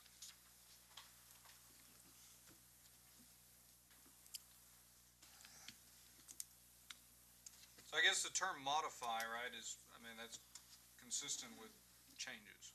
So, Yes, sir. so we're okay. Recommendation, or Mr. Fita has a question, sorry. Is this gonna be the end of this back pay? Do we have anybody? Have we gotten everybody? Oh, I'll ask Dr. McNamara to answer that. We sent a letter out a couple of weeks ago with a deadline of this Friday for individuals that we could locate, either incorrect telephone numbers or addresses, for them to get back to us. And so as soon as we get that completed, it'll go to payroll for payout in January. So out of the, I think there were 7 that were pending, we've heard from 2 right now. I believe we have 5 more to go. Well, thank you for taking the time to do all that. That's great. Other questions, comments? Okay, the recommendation. It is the recommendation of the administration that the Board of Trustees approve the general fund budget amendment and modification of the 14-15 general fund balance commitments as presented. For the recommendation, is there a motion to accept? Mr. Chavita has motion, is there a second? Mr. Overfeld is second, all in favor by a show of hands? Unanimous, motion carries. Agenda item 13E, consideration to approve modification of the 14-15 general fund balance commitments and purchase order over $25,000 to Beckworth Electronics in the amount of $111,558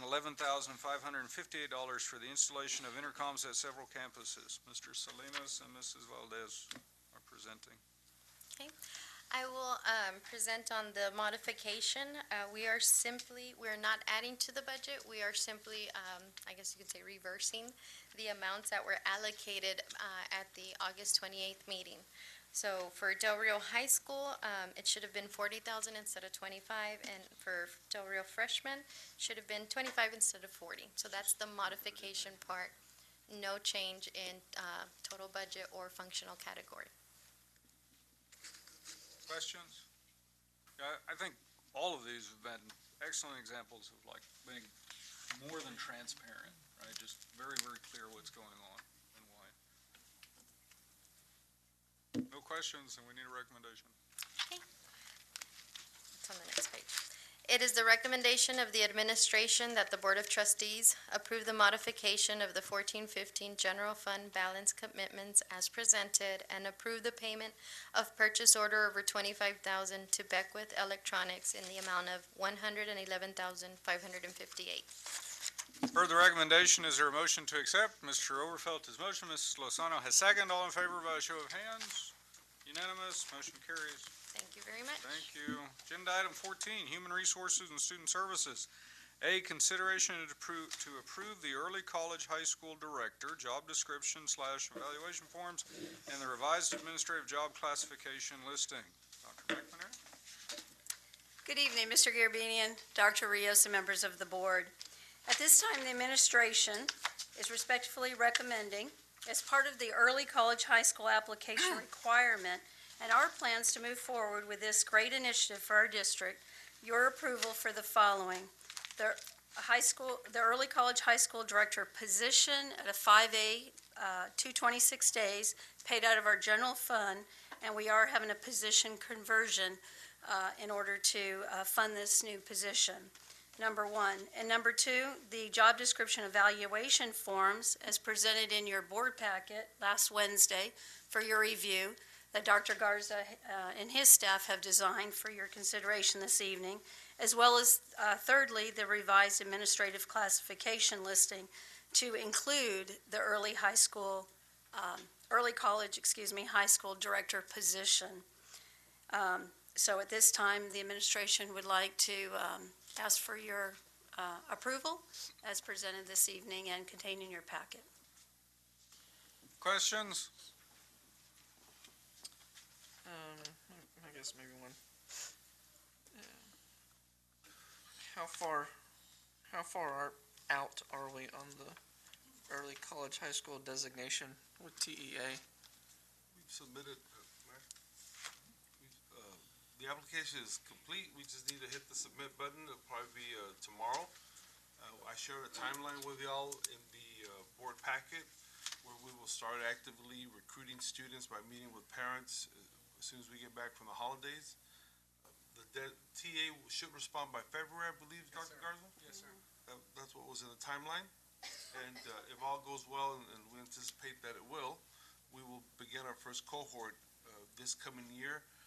And as early as this summer, we'll begin to work with the students who need help in passing the TSI. So we're okay. Moving right along. Okay. On this job, what do you call it? On this job description, what provided the context of the job description? I mean, did you find one from somewhere else, or was this kind of an in-house creation? No, sir, it's an in-house, but it's also some information that we've gathered from our visits to different school districts. That's where we've gotten some of the examples, and I just compiled it all together and used that knowledge for that.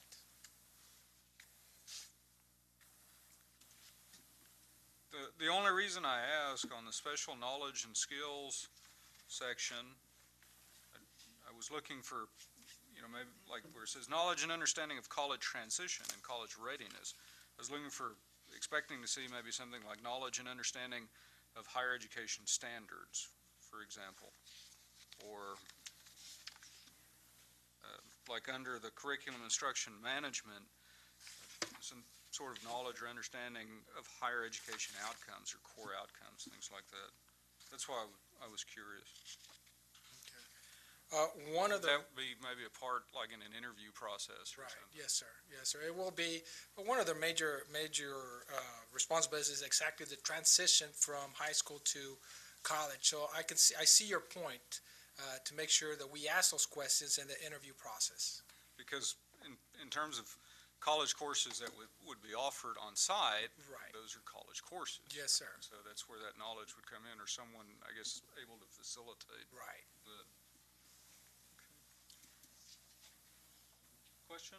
Well, I would just think that if it's not actually listed on there, you can't really have the expectation for one to have that special knowledge. I'd like to just point out, this is a partnership between us and the junior college, and the understanding is that we rely on each other for these outcomes. We will hire someone with a public ed background and partner with somebody in our partner institutions to provide that corporate knowledge as to what Mr. Garabedian mentioned. And that's the expectation, because we would be hard pressed to find somebody that meet the picture. We can certainly add it on the job description. I was just curious where that would come in. But it would come in from our partnership with Southwest Junior College. Other question, Dr. Keys? Yes, can you clarify what you mean by the position conversion? Yes, we're going to take the existing position, dyslexia coordinator position that we have not filled, and use that money to fund this position. Okay, will that position that was not filled, the dyslexia, will that ever be needed in the future, you think? Not at this time. Okay, now we're converting that right now. What if we need it back next year? How are we gonna get it back? Then if that would be the recommendation, we'd go through the budget process. That would start in the spring and carry through the summer. And we would bring that to you again for your consideration. Thank you. Yes, sir. Other questions? Okay, recommendation. It is a recommendation of the administration that the early college high school director position, the job description evaluation forms, and the revised administrative classification listing be approved as presented this evening. For the recommendation, is there a motion to accept? Mr. Overfelt has motion. Is there a second? Mr. Chavita has second. All in favor by a show of hands? 1, 2, 3, 4. Unanimous. Motion carries. Thank you. Thank you. Agenda item 14B, consideration to approve the board certified behavior analyst position, job description / evaluation forms, revised professional job classification listing, and the revised salary matrix, parentheses, diagnostician, speech language pathologist, occupational therapist, board certified behavior analyst. Dr. McManary? Oh, Dr. Rios, go ahead. Garabedian, members of the board, we placed this item on the agenda, but we'd like to table it today, and I'd like to give you all just a little bit of background as to why we're tabling and where we want to go with this. We have individuals in the district that go and go take additional classes for additional certifications, and maybe those additional certifications aren't compensated in our salary matrix or in our stipends. And the individuals that do all this work certainly want some type of compensation for some services that they may now be able to provide to the district. However, as we've studied and researched the positions that we have in our district, we're finding more and more that we really have some positions in the district that, while they may add value to some things that we do, really aren't in keeping with what we would like to do for our students. And that's difficult. That's difficult because we want to keep the morale of the teachers up and have some kind of upward mobility within the organization, but we really have to study what the core function of the organization is, which is teaching and learning. If you remember, earlier in the school year, we did a study on the dyslexia teachers, and we found instances where they were serving a limited number of students. Whereas when we looked at other districts, they may not have been called dyslexia teachers, but they were working with students who needed those services and working with other students. Well, as we've researched it, we find more and more positions where the same case applies, but for different positions. So what I would like to do is I would like to commission a study by TASB, not on salary, but on actual positions. I'll give you some examples. Some districts don't have elementary librarians. They have a district librarian, and then they have instructional aides that run the libraries very successfully. Other districts have limited diagnosticians, and they have art coordinators. A lot of districts don't have PE teachers. They may have one per district, and then they have instructional aides that provide those services. And what we find is that the districts that have made those types of decisions have increased number of interventionists on the campus that work directly with students, providing interventionists. So what I did is, in conversation with cabinet and a couple other directors, we compiled a list of some of the positions where we have either more than other districts or less. But very respectfully, in all our efforts, this is just a list that we put together. We visited with some individuals from TASB, and what they can do for us is compare the positions that we have and how we employ them, and compare them to other districts as well as the state. So certainly we'd like to compare to other higher performing districts and see what lessons we can learn of how we're using these positions. Now, I'm certainly not implying that these positions are not necessary, not at all. I just want to bring some focus to what we do. And as much as I would like to reward the teachers that go out and get additional certifications, we really have to look at how we're focusing the resources of the district. I'll give you a prime example, an additional prime example. At our elementary level, we offer 2 doses of fine arts. We offer music, and we also offer art.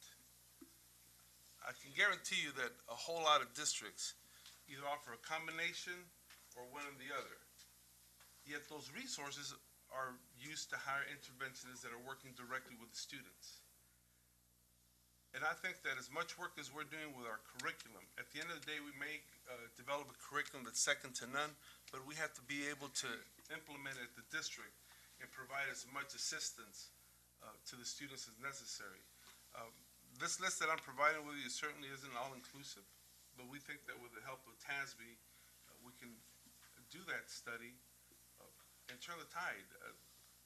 I know that I've shared with you that the 3-year average has consistently been where we rank in the bottom 12% in terms of reading improvement. That didn't happen overnight, but it did happen, at least based on my research, with really just not employing some of our resources where we needed to over the past few years. And I don't mean that necessarily as a criticism.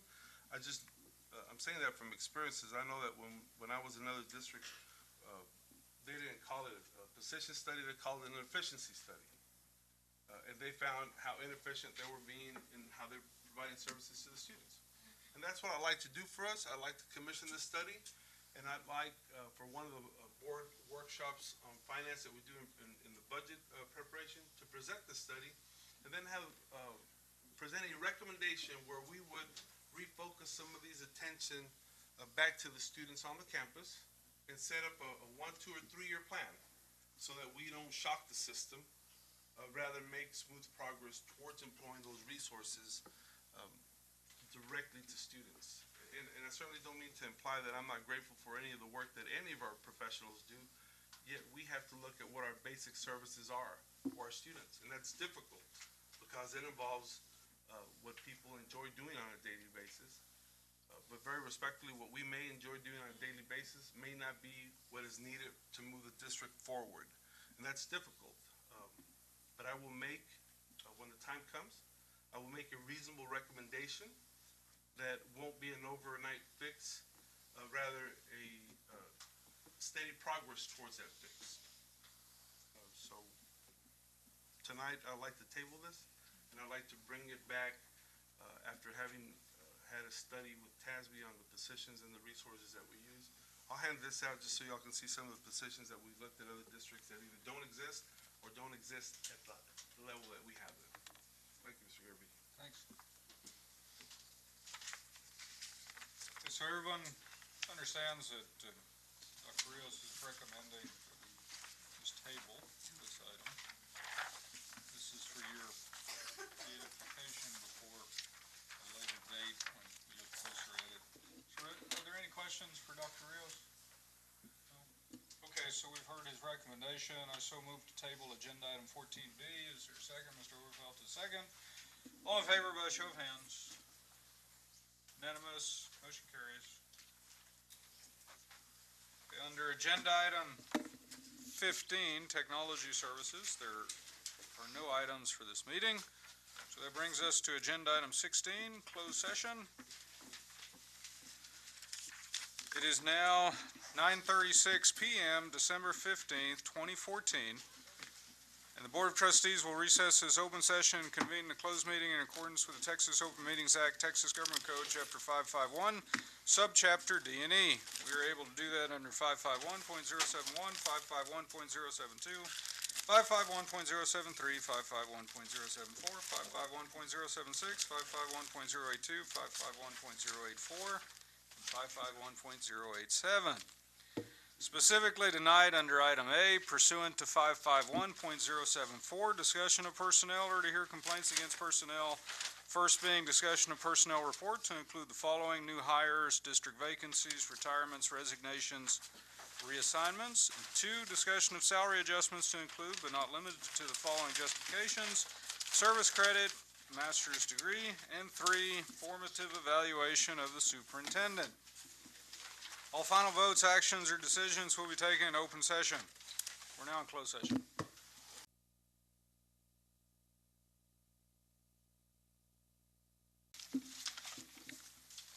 Okay, it's now 11:38 p.m., December 15th, 2014.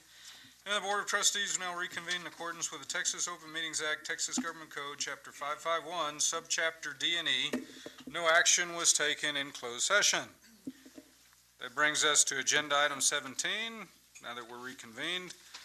Agenda item 17A, consideration to approve the personnel report to include the following: new hires, district vacancies, retirements, resignations. Dr. Petty. Good evening, Mr. Garabedian, Dr. Rios, and members of the board.